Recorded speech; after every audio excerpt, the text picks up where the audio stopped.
ധന്യനായ ക്രിസ്തുയേശുവിന്റെ നിസ്തുല്യമായ നാമത്തിൽ സന്നിഹിതരായിരിക്കുന്ന എല്ലാ ബഹുമാന്യ സഹോദരി സഹോദരന്മാർക്കും മാതാപിതാക്കൾക്കും കർത്താവിന്റെ മഹത്വമുള്ള വയലിൽ അഹോരാത്രം അധ്വാനിക്കുന്ന ശ്രേഷ്ഠന്മാരായ കർത്തൃഭൃത്യന്മാർക്കും ദൂരത്തും ചാരത്തുമായി ഈ ഉച്ചഭാഷണയിലൂടെ ഈ ശബ്ദവാഹിനിയുടെ ശബ്ദപരിധിക്കുള്ളിൽ ശാന്തമായ അന്തരീക്ഷത്തിൽ ഇന്ന് രാത്രി എന്നെ ശ്രദ്ധിക്കുന്ന എല്ലാ സുവിശേഷ സ്നേഹികൾക്കും നല്ല നാട്ടുകാർക്ക് ഏവർക്കും പുനരാഗമിപ്പാൻ തുടങ്ങുന്ന കർത്താവായ യേശുക്രിസ്തുവിന്റെ ധന്യ തിരുനാമത്തിൽ എന്റെ സ്നേഹവന്ദനങ്ങൾ.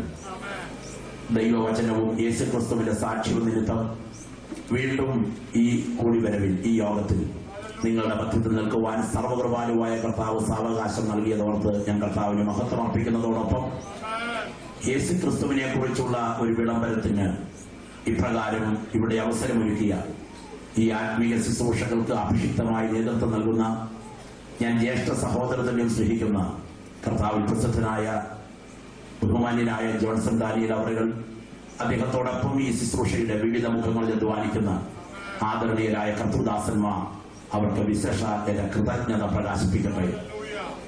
ഈ ആത്മീയ സംഗമം പരിശുദ്ധാത്മ ശക്തിയുടെ പ്രദർശനം വെളിപ്പെടുന്ന ഒരു ആത്മീയ യുദ്ധമാണ് എന്നെനിക്കറിയാം. കേരളത്തിലുടനീളം ഈ യോഗങ്ങളുടെ സീസണുകളിൽ പലപ്പോഴും ഒരു രാത്രി പോലും ഇടവേളയില്ലാതെ ഓടിക്കൊണ്ടിരിക്കുന്ന കർത്തൃദാസന്മാരായ ഞങ്ങളിൽ പലർക്കും ഈ യോഗത്തെ സംബന്ധിച്ച് വളരെ പ്രത്യേകതയോടെയാണ് ചിന്തിക്കുവാൻ കഴിഞ്ഞിട്ടുള്ളത്. ശക്തനായ പരിശുദ്ധാത്മാവിന്റെ കനത്ത പ്രവൃത്തി ഈ കൂടിവരവുകളുടെ ഓരോ സെക്ഷനിലും വെളിപ്പെടുന്നത് മനസ്സിലാക്കുവാൻ ഇടയായിട്ടുണ്ട്. ഇവിടെ നടക്കുന്ന യോഗത്തെ തത്തുല്യമായി മറ്റൊരു കേരളത്തിലെ യോഗത്തോട് തുലനം ചെയ്യാൻ കഴിയാത്ത നിലയിൽ കർത്തൃദാസന്മാരുടെയും ദൈവജനത്തിന്റെയും ആത്മീയ ശുശ്രൂഷകളിലെ അടുക്കും ചിട്ടയും ക്രമവും എന്നെ വളരെയധികം സ്പർശിക്കുവാനിടയായിട്ടുണ്ട്. അതൊട്ടും മുഖസ്തുതി കൂടാതെ പറയുവാൻ ഞാൻ ആഗ്രഹിക്കുകയാണ്. നിശ്ചയമായും ഇതിന്റെ പുറകിൽ വലിയ ദൈവപ്രവൃത്തിയുണ്ട്. മഹാസമുദ്രത്തിന്റെ അകത്ത് രൂപം കൊള്ളുന്ന ഒരു ചെറിയ ഓളം കടൽ തിരമാലയായി മാറി അത് അതിഭയങ്കരമായി ഇരമ്പി ഉയർന്ന് കരയിലേക്ക് അടുക്കുന്നത് പോലെ ഇവിടെ ആരംഭിക്കുന്ന ഉണർവിന്റെ ഈ ചെറിയ ഓളം ലോകത്തിന്റെ 5 വൻകരകളിലേക്ക് ഉണർവിന്റെ ഇരമ്പരായി മാറുന്ന ദിവസങ്ങൾ മുൻപിലുണ്ട് എന്ന് ഞാൻ വിശ്വസിക്കുന്നു. കർത്താവിന്റെ സ്തോത്രം. ഈ കഴിഞ്ഞ ദിവസങ്ങളിലും അമേരിക്കയിൽ നിന്നും മറ്റു ചില രാജ്യങ്ങളിൽ നിന്നും എന്നെ ചിലർ ടെലിഫോണിൽ വിളിച്ച് അവർ വാഹനത്തിൽ യാത്ര ചെയ്തപ്പോൾ കണ്ട CD-യിലൂടെ ദൈവസന്നിധിയിലെടുത്ത സമർപ്പണത്തെ സംബന്ധിച്ച് പറയുവാനിടയായി. കഴിഞ്ഞ ദിവസം ഒരു യോഗത്തിൽ ഞാൻ പ്രസംഗിച്ചുകൊണ്ടിരിക്കുന്നതിനിടയിൽ അമേരിക്കയിൽ ഒരു പ്രത്യേക സ്റ്റേറ്റിൽ നിന്നും ഒരാളെന്നെ വിളിച്ചു. അതവർ തീരുമാനത്തിലേക്ക് വരുവാൻ മുഖാന്തരമായി തീർന്ന ക്രമീകരണങ്ങളുടെ പുറകിൽ ഇവിടെ നടന്ന സുവിശേഷ യോഗത്തിന്റെ CD അമേരിക്കയിൽ വിതരണം ചെയ്തതിന്റെ ഭാഗമാണ് എന്ന് പറയുവാനിടയായപ്പോൾ ഒരാൾ പറഞ്ഞ ഒരു വാക്ക് ഞാൻ ഓർക്കുകയാണ്. ഒരു പ്രോഗ്രാം കഴിഞ്ഞ് പുറത്തേക്ക് ഇറങ്ങിയപ്പോൾ ഞങ്ങളുടെ കാറിന്റെ പുറത്ത് ഒരു CD ഇരിക്കുന്നു. അത് അകത്തെടുത്തിട്ട് ഞങ്ങൾ ഡ്രൈവ് ചെയ്തു പോയി. വീണ്ടും ജനനം എന്ന വിഷയത്തെ കുറിച്ച് ദൈവദാസൻ ചെറുവക്കൽ ന്യൂ ലൈഫ് കൺവെൻഷനിൽ പ്രസംഗിച്ച മെസ്സേജായിരുന്നു. തീരുമാനമെടുക്കാൻ വ്യക്തികളെ പ്രേരിപ്പിക്കത്തക്ക വിധം ഇവിടെ നടക്കുന്ന യോഗം ലോകത്തിന്റെ 4 കോണുകളിലേക്കും സന്ദേശം പകരുന്ന ഒരു നേരയിൽ ദൈവാത്മാവ് എത്തിച്ചു നോക്കിയ ദൈവത്തിൽ സ്തോത്രം ചെയ്യുന്നു. പരിശുദ്ധാത്മാവ് ഈ കഴിഞ്ഞ ദിനങ്ങളിൽ ഇവിടെ പ്രവർത്തിച്ചുവെങ്കിൽ ഇന്ന് രാത്രിയും അവന്റെ പ്രവൃത്തി വെളിപ്പെടുത്തുന്ന രാത്രിയാണ്. മന്ത്രവാദങ്ങൾക്കും ഇന്ദ്രജാല രൂപങ്ങൾക്കും ക്ഷുദ്രപ്രയോഗത്തിനും ആഭിചാരങ്ങൾക്കും ഇന്ദ്രജാല അക്ഷരങ്ങൾക്കും പ്രശസ്തിയാർജിച്ച അർത്തമീസ് മഹാദേവിയുടെ കുടിശക്തി ഇരുന്ന് വാഴുന്ന എഫേസോസ് പട്ടണത്തിൽ പൗലോസ് വചനം പ്രസംഗിക്കുവാൻ വചനം തുറന്നപ്പോൾ 50,000 വെള്ളിക്കാശ് വിലയുള്ള മന്ത്രവാദ ഗ്രന്ഥങ്ങൾ കൂട്ടിയിട്ട് തീ കൊടുക്കാൻ കാരണം ആ പട്ടണത്തെ ഭരിക്കുന്ന ദേവിയുടെ ശക്തിയെ ബന്ധിക്കാൻ അവിടെ മുഴങ്ങിയ വചനത്തിന് ശക്തി ഉണ്ടായിരുന്നെങ്കിൽ ഇന്ന് രാത്രി ഇവിടെ മുഴങ്ങുന്ന ദൈവത്തിന്റെ വചനം ശബ്ദതലങ്ങളിലല്ല ആത്മലോകത്തിൽ ഒരു പോരാട്ടം നടത്തുന്ന രാത്രിയായിരിക്കാൻ ദൈവജനം ഇന്ന് രാത്രി പ്രാർത്ഥിപ്പാൻ തയ്യാറാകട്ടെ. ദൈവം ഇന്ന് രാത്രി പ്രവർത്തിപ്പാൻ എഴുന്നേൽക്കുന്ന രാത്രിയാണ്. നമ്മുടെ കർത്താവ് ഇന്ന് രാത്രി നമ്മുടെ നടുവിൽ ആഗതനായിട്ടുണ്ട്. വിശ്വസിക്കുന്ന ദൈവമക്കളുടെ കണ്ണുകൾ ഉയർത്തി നോക്കിയാൽ തേജസ് ഉടുത്തുകൊണ്ട് ഇന്ന് രാത്രി അവൻ നമ്മുടെ നടുവിൽ കൂടെ നെടുകയും കുളുകയും ഉലാവുന്ന കാഴ്ച നമുക്ക് കാണുവാൻ കഴിയും. അവന്റെ തിരുസാന്നിധ്യം ആത്മാവിൽ അനുഭവിച്ചറിയുന്ന ദൈവമക്കൾ അവന്റെ സാന്നിധ്യം അറിയുമ്പോഴൊക്കെ അവന് കൊടുക്കുന്ന നന്ദി പ്രകടനമാണ് ആരാധന. ഇന്ന് രാത്രിയും ഇവിടെ ഒരു ആത്മീയ യുദ്ധം നടക്കുകയാണ്. ഇത് മതത്തിനെതിരായിട്ടോ സംഘടനകൾക്കെതിരായിട്ടോ നടത്തുന്ന യുദ്ധമല്ല. യേശുവിന്റെ ചോര കൊണ്ട് കടികൾ പ്രാപിച്ച ദൈവമക്കൾ സാത്താനോടും അവന്റെ സംഘത്തോടും നടത്തുന്ന പോരാട്ടമാണ് സുവിശേഷ പ്രസംഗം. ആ യുദ്ധം ഇന്ന് രാത്രി ഇവിടെ ജയിക്കണമെങ്കിൽ ആരാധന ഇന്ന് രാത്രി ഇവിടെ ഉയരണം. ഏലിയാവിന്റെ യാഗപീഠത്തിന്റെ ഭംഗി കൊണ്ടല്ല, അവിടെ കീറിയടുക്ക് ഇറച്ചിത്തുണ്ടുകളുടെ സൗന്ദര്യ നിമിത്തമല്ല, അവിടെ ഇറങ്ങിയ തീയുടെ മുൻപിലാണ് ബാലിന്റെ ശക്തികൾ മുഴങ്ങാൻ മടക്കിയതെങ്കിൽ ഇന്ന് രാത്രി പ്രസംഗിക്കുന്ന ദൈവദാസന്റെ വാക്ചാതുര്യത്തിനല്ല, പ്രാർത്ഥിക്കുന്ന ദൈവമക്കളുടെ ഹൃദയത്തിന്റെ യാഗപീഠത്തിലേക്ക് സ്വർഗത്തിന്റെ തീ ഇറങ്ങാൻ ഏൽപ്പിച്ചു കൊടുത്താൽ ഇരുട്ടിന്റെ ശക്തികൾ ഇവിടെ മുട്ടുമടക്കുന്ന രാത്രിയായിരിക്കും. ദൈവപ്രവൃത്തിയുടെ വെളിപ്പെടുന്ന രാത്രിയായിരിക്കും. ഒരു വടിയിൽ ദൈവശക്തി വ്യാപരിച്ചപ്പോൾ ചെങ്കടൽ രണ്ടായി മുറിഞ്ഞു നീങ്ങിയെങ്കിൽ, ഒരു പിടി മാവിൽ ദൈവശക്തി വ്യാപരിച്ചപ്പോൾ ക്ഷാമകാലത്തിന് മുഴുവൻ അത് അറുതിയായി തീർന്നുവെങ്കിൽ, ഒരു കഴുതയുടെ പച്ച താടിയിൽ ദൈവശക്തി വ്യാപരിച്ചപ്പോൾ ശത്രുക്കൾ കൂട്ടമായി നിലപ്പരിച്ചായെങ്കിൽ, അർദ്ധരാത്രിയിൽ കയ്യിൽ ചങ്ങലയും കാലിൽ ആമവുമായി ഒരു രണ്ട് ദൈവദാസന്മാർ സ്തുതിച്ചു തുടങ്ങിയപ്പോൾ കാരാഗ്രഹത്തിന്റെ പൂട്ടു പൊളിഞ്ഞെങ്കിൽ, ഇന്ന് രാത്രി ഇവിടെ കടന്നു വന്നിരിക്കുന്ന ദൈവവൈദ്യരെ നിന്റെ മേൽ ദൈവശക്തി വ്യാപരിച്ചാൽ അഴിയാത്ത ബന്ധനങ്ങളില്ല, തകരാത്ത കോട്ടകളില്ല.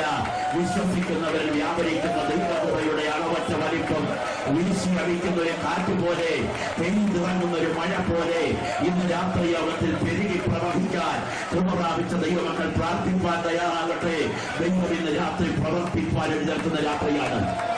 ഒറീസയിൽ ദൈവജനത്തെ ക്രൂരമായി പീഡിപ്പിക്കുമ്പോൾ യേശുക്രിസ്തുവിന്റെ രക്തത്താൽ കഴുകൾ പ്രാപിച്ച ദൈവമക്കൾ ഇന്ന് രാത്രി ഇരിക്കുന്നത് മരിച്ചു മൺമറഞ്ഞ ഒരുത്തന്റെ ശവകുടീരത്തിന് മുൻപിലല്ല, മരിച്ചു മൺമറഞ്ഞവന്റെ ശവകുടീരത്തിന് മുൻപിലിരുന്ന് ശവശിഷ്ടത്തെ മെഴുകുതിരി കത്തിച്ച് ആരാധിക്കാനല്ല ഈ രാത്രി നാം ഇവിടെ എത്തിയിരിക്കുന്നത്.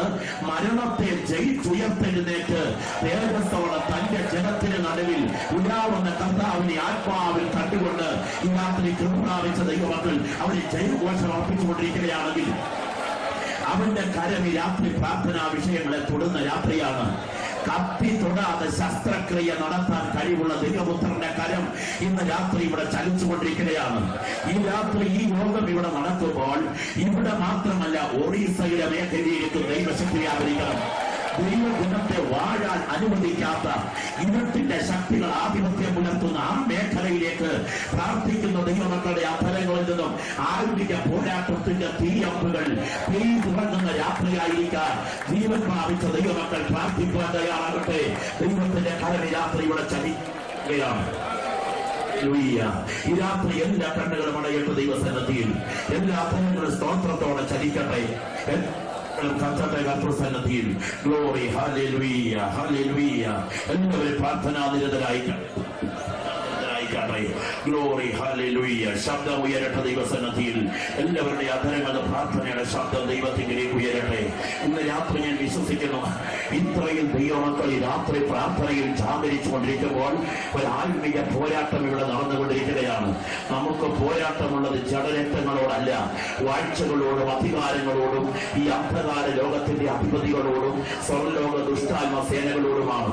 നമ്മുടെ പോരിന്റെ ആയുധങ്ങൾ ജഡീയങ്ങളല്ല, അത് കോട്ടകളെ ഇടിപ്പാൻ ദൈവസന്നിധിയിൽ ശക്തിയുള്ളവയാണ്. അവയാൽ നമ്മൾ സങ്കല്പങ്ങളും ദൈവത്തിന്റെ പരിജ്ഞാനത്തിന് വിപരീതമായി പൊങ്ങുന്ന സകല ഉയർച്ചകളും ഇടിച്ചു കളഞ്ഞ് ഏത് വിചാരത്തെയും ക്രിസ്തുവിനോടുള്ള അനുസരണത്തിനായി പിടിച്ചടക്കുകയാണ്. നിനക്ക് കൈ തൊടാൻ കഴിയാത്ത അകലത്തിൽ നിന്റെ വാഗ്ദത്തത്തെ തടയുന്ന ദൈവിക ജനത്തിന്റെ മുന്നേറ്റത്തിനെതിരെ ഇരമ്പലുകൾ ഉയർത്തുന്ന നരക കവാടങ്ങളോട് പാതാളം ഗോപുരങ്ങളോട്, സാത്താന്റെ ഉടഞ്ഞ പകയോട്, അന്ധകാര മണ്ഡലങ്ങളോട് കൃപ പ്രാപിച്ച ദൈവമക്കളുടെ രാത്രി അഭിഷേകത്തിന്റെ അധികാരത്തോടെ കൽപ്പിക്കുന്ന രാത്രിയാണ്. ദൈവശക്തിയാം മേഖലകളുടെ മേൽ പാലിറങ്ങുന്ന രാത്രിയാകട്ടെ. സ്വർഗത്തിലും ഭൂമിക്കും നാഥനായി നസ്രയനായ യേശുവിന്റെ അധികാരമുള്ള നാമത്തിൽ പാമ്പുകളെയും തേളുകളെയും ശത്രുവിന്റെ സകല ബലത്തെയും ചവിട്ടുവാൻ ഞാൻ നിങ്ങൾക്ക് അധികാരം തരുമെന്ന് അരുളി ചെയ്തവന്റെ നാമത്തിൽ വാഴ്ചകളെയും അധികാരങ്ങളെയും ആയുധവർഗം ലയിപ്പിച്ച് അവയെ താഴ്വയിൽ പരാജയപ്പെടുത്തിയവന്റെ നാമത്തിൽ സിംഹത്തിന്മേലും അണലിമേലും ചവിട്ടി ബാലസിംഹത്തെയും പെരുമ്പാവലിയും ലഭിച്ചു കളയുന്നവന്റെ നാമത്തിൽ തീയിൽ ചുള്ളി കത്തുന്നത് പോലെയും തീ കൊണ്ട് വെള്ളം തിളയ്ക്കുന്നത് പോലെയും സ്വർഗം കീറി പ്രാർത്ഥനയുടെ മറുപടിയുമായി ഇറങ്ങി വരുന്ന ദൈവത്തിന്റെ കരം ഈ രാത്രി ലോകത്തിൽ തന്റെ ജലത്തിന്റെ ചോദ്യങ്ങൾക്ക് ഉത്തരമായി ചലിക്കുന്നതിന് ശക്തനായ പരിശുദ്ധാത്മാവിന്റെ പ്രവാഹത്തിനായി ഈ രാത്രി ലോകത്ത് ഞങ്ങൾ പ്രാർത്ഥിച്ചു വേർതിരിക്കുന്നു. ദൈവാത്മാവ് രാത്രിയിൽ ചെയ്യുവാൻ തുടങ്ങുന്നത് കൊണ്ട് സ്തോത്രം. ദൈവശക്തിയുടെ വ്യാപരിപ്പാൻ തുടങ്ങുന്നത് കൊണ്ട് സ്തോത്രം. യേശുവിൻ നാമത്തിൽ തന്നെ കരമുയർത്തി കർത്താവിന് സ്തോത്രം ചെയ്യാം. ഒരിക്കൽ കൂടെ ശബ്ദം ഉയർത്തി കർത്താവിനെ സ്തുതിക്കാം. ദൈവജനം ഈ രാത്രി പ്രാർത്ഥിക്കുവാൻ തയ്യാറാകട്ടെ. ദൈവം ഇന്ന് രാത്രി പ്രവർത്തിക്കുവാൻ എഴുന്നേൽക്കുന്ന രാത്രിയാണ്. അഭിഷിക്തന്മാരായ ഒരുപറ്റം കർത്തൃദാസന്മാർ ആത്മനിറവിൽ ഈ പ്രാർത്ഥനാ പോരാട്ടത്തിന് പിന്തുണ നൽകാൻ എന്റെ പുറകിലുള്ളത് കൊണ്ട് ആത്മനിറവ് പ്രാപിച്ച ഒരുപറ്റം ദൈവമക്കൾ, അഭിഷേകത്തിന്റെ തൈലം തലയിൽ വീണവർ എന്റെ മുൻപിൽ ഇന്ന് രാത്രി ആത്മീയ ശുശ്രൂഷയുള്ളത് കൊണ്ട് ഇതൊരു സാധാരണ യോഗമായി അവസാനിക്കുകയില്ല. ഇന്ന് രാത്രി സ്വർഗത്തിന്റെ തീ ചില ഹൃദയങ്ങളുടെ യാഗപീഠത്തിൽ കത്തിക്കിടക്കുന്ന രാത്രിയായിരിക്കും. കർത്താവിന് സ്തോത്രം. വിശുദ്ധ തിരുവനന്തപുരത്തേക്ക് നിങ്ങളുടെ ശ്രദ്ധയെ ഞാൻ സഹർഷം സ്വാഗതം ചെയ്യുന്നു. വെളിപ്പാട് പുസ്തകം 8-ാം അധ്യായം അതിന്റെ 3 മുതൽ 5 വരെയുള്ള വാക്യങ്ങൾ ശബ്ദമുയർത്തി വായിച്ച് സഹായിക്കാം. വെളിപ്പാട് പുസ്തകം 8-ാം അധ്യായം അതിന്റെ 3 മുതൽ 5 വരെ. മറ്റൊരു ദൂതൻ ഒരു സ്വർണ്ണ ധൂപകലശവുമായി വന്ന് യാഗപീഠത്തിനരികെ നിന്നു. സിംഹാസനത്തിന് മുമ്പിലുള്ള സ്വർണ്ണ പീഠത്തിന്മേൽ സകല വിശുദ്ധന്മാരുടെയും പ്രാർത്ഥനയോട് ചേർക്കേണ്ടതിന് വളരെ ധൂപവർഗം അവന് കൊടുത്തു. സിംഹാസനത്തിന് മുൻപിലുള്ള സ്വർണ്ണപീഠത്തിന്മേൽ സകല വിശുദ്ധന്മാരുടെയും പ്രാർത്ഥനയോട് ചേർക്കേണ്ടതിന് വളരെ ധൂപവർഗം അവന് കൊടുത്തു. ധൂപവർഗത്തിന്റെ പുക വിശുദ്ധന്മാരുടെ പ്രാർത്ഥനയോട്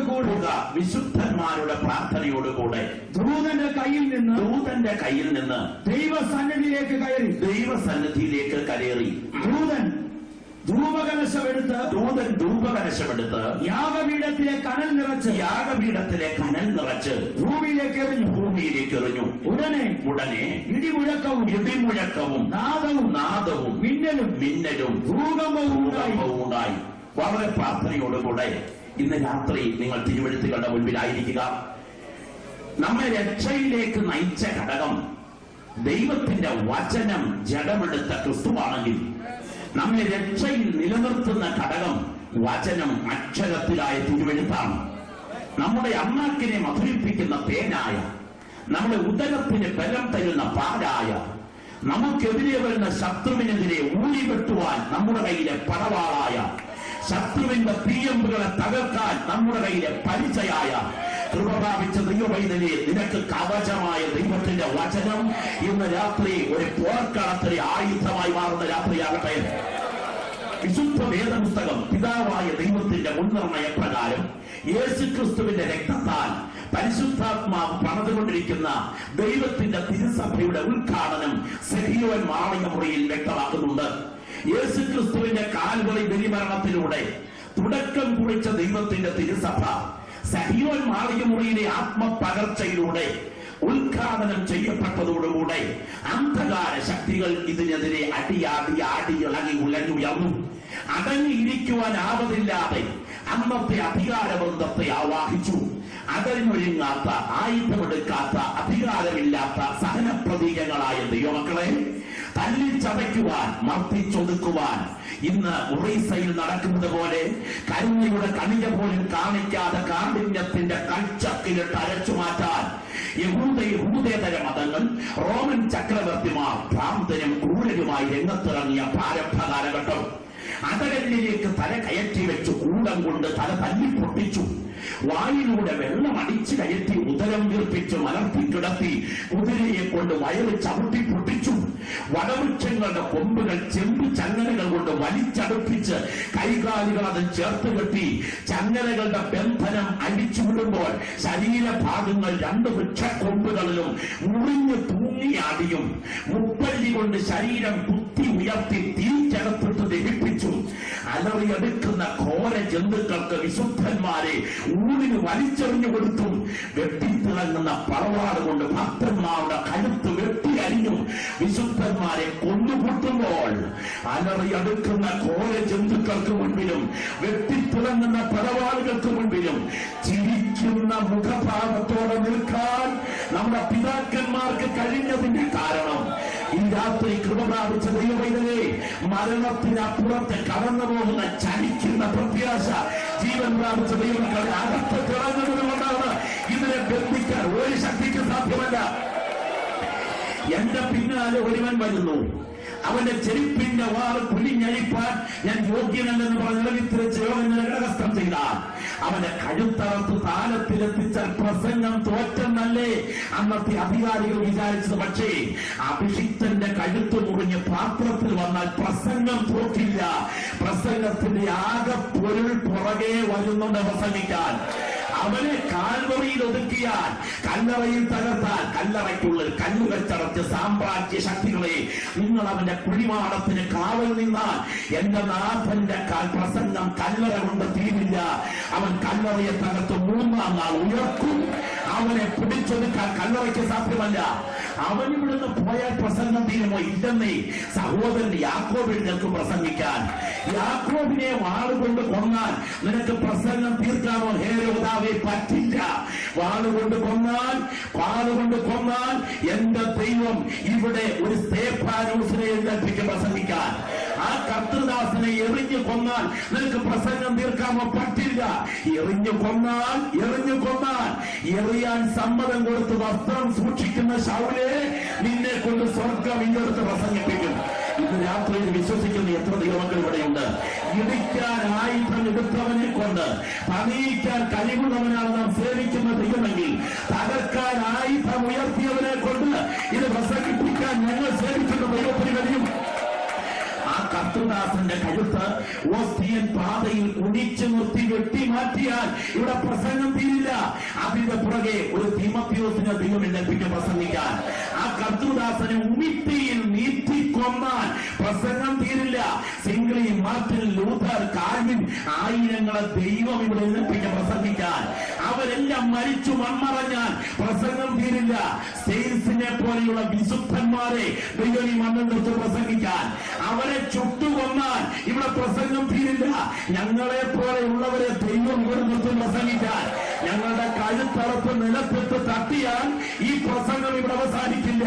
ചുണ്ടിത്തരം കാട്ടിക്കൊണ്ട് ഈ സ്റ്റേജിന് മുൻപിൽ നിൽക്കുന്ന പിഞ്ചു കുഞ്ഞുങ്ങളെ നാളെ ഈ സത്യവചനവുമായി എഴുന്നേൽപ്പിച്ച് ഈ വേദിയിൽ നിർത്താൻ ഞങ്ങൾ സേവിക്കുന്ന ദൈവത്തിന് കഴിയും. അധികാരത്തിനോ ആയുധത്തിനോ കാരാഗ്രഹത്തിനോ കഴുത്തുറങ്ങിനോ ഈർച്ചവാളിന് മൂർച്ചയുള്ള മുനയ്ക്കോ തകർക്കാൻ കഴിയുന്നതല്ല കൃപ പ്രാപിച്ച ദൈവമക്കളിൽ വ്യാപരിക്കുന്ന സുവിശേഷത്തിന്റെ ശക്തിയെങ്കിൽ ഇതിനെ ബന്ധിക്കാൻ ഒരു ശക്തിക്ക് കഴിയുകയില്ലെന്ന് വിശ്വസിക്കുന്ന ദൈവത്തിന്റെ ജനം ഇന്ന് രാത്രി ആത്മനിറവിൽ സ്തോത്രം ചെയ്യുന്ന രാത്രിയാകട്ടെ. ഈജിയനാഴി അഭിരാമം അലയടിച്ചുയരുന്ന തിരമാലകൾ തെറിപ്പിക്കുന്ന ജനഗണങ്ങൾ തുഷാരവർഷ സമാനം കളിച്ചു നിൽക്കുന്ന പത്മോസ് ഒരുക്കിയ പശ്ചാത്തലത്തിലേക്ക് ഞാനൊരു ചരിത്ര ഭാഗങ്ങൾ വിശദീകരിക്കുന്നില്ല. പകൽ അസ്ഥി കൊച്ചുന്ന പകൽ ചുട്ടുകൊള്ളുന്ന ചൂടും രാത്രിയിൽ അസ്ഥി കൊച്ചുന്ന തണുപ്പും നിറഞ്ഞ ഏകാന്തതയുടെ അസ്ഥികൂട താഴ്വരയിലേക്ക് യോഹന്നാൻ ഡൊമിഷ്യൻ നാട് കടത്തി. ഇവിടെ അവഗണിച്ചാൽ പരിഗണിപ്പാൻ കഴിവുള്ള, ഇവിടെ എതിർത്താൽ എതിരേൽപ്പാൻ കഴിവുള്ള, ഇവിടെ ഒറ്റപ്പെടുത്തിയാൽ ഏറ്റെടുക്കാൻ കഴിവുള്ളവൻ പ്രാർത്ഥിക്കുന്ന ദൈവമക്കൾക്ക് തലയ്ക്ക് വീതയുണ്ട്. ആരാധിക്കുന്ന ജീവൻ പ്രാപിച്ച ദൈവവൈദ്യരെ, ആർക്കുമില്ലാത്ത കഷ്ടത നിനക്കുണ്ടെങ്കിൽ ആരും പ്രാപിക്കാത്ത വെളിപ്പാടും നിനക്കുണ്ട് എന്ന വസ്തുത വിസ്മരിക്കരുത്. ആ ഏകാന്തതയുടെ ദർശന തടവറ പോലെ ആത്മനിറവിൽ കർത്തൃദാസൻ വിവശതയിൽ ദൈവിക കാര്യപരിപാടികൾ പ്രവചന മർമ്മങ്ങളുടെ ശൃംഖലകൾ അഴിഞ്ഞു വീഴുന്ന വെളിപ്പാട് പുസ്തകത്തിലെ ആഴങ്ങൾ കണ്ടുകൊണ്ടിരിക്കുകയാണ്. വെള്ളിത്തിരയിൽ ചിത്രങ്ങൾ എന്നതുപോലെ, നാടകവേദിയിൽ നടനരംഗങ്ങൾ എന്നതുപോലെ ആത്മവിവശതയിൽ ഭാവികാല ദൈവിക കാര്യപരിപാടികൾ കണ്ടുകൊണ്ടിരിക്കുന്ന ആ ദർശകൻ പ്രവചന മർമ്മങ്ങളിലേക്ക് തന്നെ കൺകുളിർക്ക സത്യങ്ങൾ കണ്ടുകൊണ്ടിരിക്കുമ്പോൾ 1-ാം അധ്യായത്തിൽ ദൈവപുത്രന്റെ ആളത്വത്തിന്റെ വെളിപ്പാട് കണ്ടു. 2-3 അധ്യായങ്ങൾ സപ്തസഭകളുടെ വെളിപ്പാട് കണ്ടു. എഫേസോസ്, സ്മുർന്ന, പെർഗമോസ്, തുയത്തൈര, സർദീസ്, ഫിലദൽഫിയ, ലവോദിക്യ, ഈ 7 സഭകളുടെ വെളിപ്പാട് കണ്ടു. 4-ാം അധ്യായത്തിലേക്ക് വരുമ്പോൾ ഈ കർത്തൃദാസൻ സ്വർഗീയ സദസ്സിന്റെ വെളിപ്പാട് കണ്ടു. 5-ാം അധ്യായത്തിലേക്ക് വരുമ്പോൾ ഒരു മുദ്രിത ഗ്രന്ഥത്തിന്റെ വെളിപ്പാട് ഈ ദൈവദാസൻ കണ്ടു. 6-ാം അധ്യായത്തിലേക്ക് വരുമ്പോൾ മുദ്രാ ഭേദനത്തിന്റെ വെളിപ്പാടുകൾ കണ്ടു. 7-ാം അധ്യായത്തിലേക്ക് വരുമ്പോൾ ഒരു മുദ്രിത ഗണത്തിന്റെ വെളിപ്പാട് കർത്തൃദാസൻ കണ്ടു. 8-ാം അധ്യായത്തിലേക്ക് വരുമ്പോൾ ഈ ദൈവദാസൻ ആത്മാവിൽ സ്വർഗീയ സദസ്സിന് മുൻപിൽ 7 കാഹളങ്ങൾ കയ്യിൽ പിടിച്ചുകൊണ്ട് ദുരന്തങ്ങളെ വിളിച്ചു വരുത്താൻ ശക്തന്മാരായ ദൂതന്മാർ നിൽക്കുന്ന രംഗമാണ് ആത്മാവിൽ കാണുന്നത്. സ്തോത്രം. ഈ പ്രത്യേക സംഭവം അഥവാ കാഹള ജ്ഞാപകം എന്ന സംഭവം തൊട്ടു മുൻപിൽ നടക്കാൻ തുടങ്ങുമ്പോൾ മുദ്രാഭേദനം എന്ന ഭീകര സംഭവം കടലിന്, കരയ്ക്ക്, ജ്യോതിർഗോളങ്ങൾക്ക്, പ്രകൃതിക്ക്, അന്തരീക്ഷത്തിനെല്ലാം അടിമുടി തകർച്ചയുണ്ടാകുന്ന ദൈവത്തിന്റെ കൊടിയ ന്യായവിധിയുടെ ഒരു കറുത്തകാലം പെയ്തിറങ്ങുന്ന കടോര ദിനങ്ങളുടെ ചിത്രം ആത്മാവിൽ കണ്ടുകൊണ്ടിരിക്കുന്ന ഈ കർത്തൃദാസൻ മുദ്രാഭേദനത്തിനും കാഹള ജ്ഞാപകത്തിനിടയിൽ സ്വർഗമേഖലയിലേക്ക് നോക്കിക്കൊണ്ടിരിക്കുമ്പോൾ ഹൃദയഹാരിയായ ഒരു മൗനം സ്വർഗത്തിൽ കാണുകയാണ്. ആ മൗനവേളയിൽ താൻ കണ്ട ദർശനമാണ് ഇന്ന് രാത്രിയിൽ നിങ്ങൾ വായിച്ചു കേട്ട തക്ക സമയത്തെ വാക്ക്. വെള്ളിത്താലത്തിലെ പൊന്നാരിഞ്ഞ എന്നാണ് ശലോമോന്റെ വാക്ക്. എന്നാൽ തക്ക സമയത്തെ മൗനം വെള്ളിത്താലത്തിലെ 2 പൊന്നാരിഞ്ഞയ്ക്ക് തുല്യം എന്ന് ഞാൻ ചിന്തിക്കുകയാണ്. ആ മൗനവേളയിൽ സ്വർഗത്തിലെ ആ ദർശനം രാത്രി നിങ്ങൾ ശ്രദ്ധിച്ചു കാണുക. സ്വർഗീയ സിംഹാസനം തയ്യാറായിരിക്കുകയാണ്. ഈ രാത്രി ഇവിടെ ഇരുന്ന് ആരാധിക്കുന്ന ദൈവമക്കൾ ഓർക്കണം, സ്വർഗത്തിന്റെ ഒരു കാബോർഡിൽ ചാരികസേരയും ചാരിക്കടന്ന് വായിൽ താമ്പൂല മിശ്രിതം കൊണ്ട് മുൻപിൽ കുട്ടികൾ ചുണ്ടിത്തരങ്ങൾ കാണിക്കുമ്പോൾ കണ്ണടച്ച് ചാരിക്കിടന്ന് ഉറങ്ങുന്ന ഒരു പൊട്ടൻ മുതുക്കനെയല്ല കൃപ പ്രാപിച്ച ദൈവമക്കൾ ഇന്ന് രാത്രി ആരാധിക്കുന്നത്. സജീവമായ ഉയരത്തിൽ സിംഹാസനത്തിൽ ഇരുന്നു കൊണ്ട് നീതിയോടെ വിധിക്കുന്ന ഒരുവനെയാണ് ഇന്ന് രാത്രി ജീവൻ പ്രാപിച്ച ദൈവമക്കൾ സ്തോത്രം ചെയ്തുകൊണ്ടിരിക്കുന്നത്. എന്റെ അപ്പൻ ഇന്ത്യൻ പ്രധാനമന്ത്രിയാണെങ്കിൽ എന്റെ അതിലൊരുത്തൻ മാറ്റിയാൽ, എനിക്കെതിരെ കയ്യേറ്റം നടത്തിയാൽ, ഞാൻ ഇവിടെ പാറാവുകാരൻ പോലീസുകാരന്റെ അടുക്കൽ കൈക്കാശുമായി പോകില്ല. എന്റെ അപ്പന്റെ നമ്പർ എടുക്കും.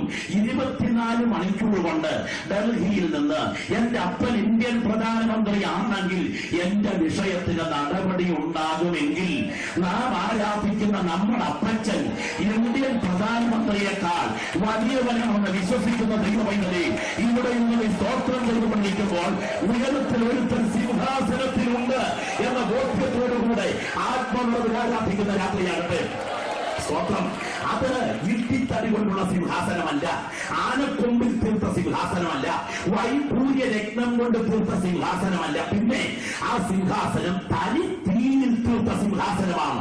അതിനെക്കുറിച്ച് പ്രവാചക ശൈലിയിൽ പറഞ്ഞാൽ മഴയുള്ള ദിവസം മേഘത്തിൽ കാണുന്ന വില്ലിന്റെ വലിപ്പമുള്ള സിംഹാസനം. അതിനെക്കുറിച്ച് ദൈവത്തിന്റെ ദാസൻ വെളിപ്പാടുകാരൻ ഇങ്ങനെ പറയുന്നത്, ഉടനെ ഞാൻ ആത്മവിവശനായി സ്വർഗത്തിൽ ഒരു സിംഹാസനം വെച്ചിരിക്കുന്നതും അതിൽ ഒരുത്തൻ ഇരിക്കുന്നതും കണ്ടു.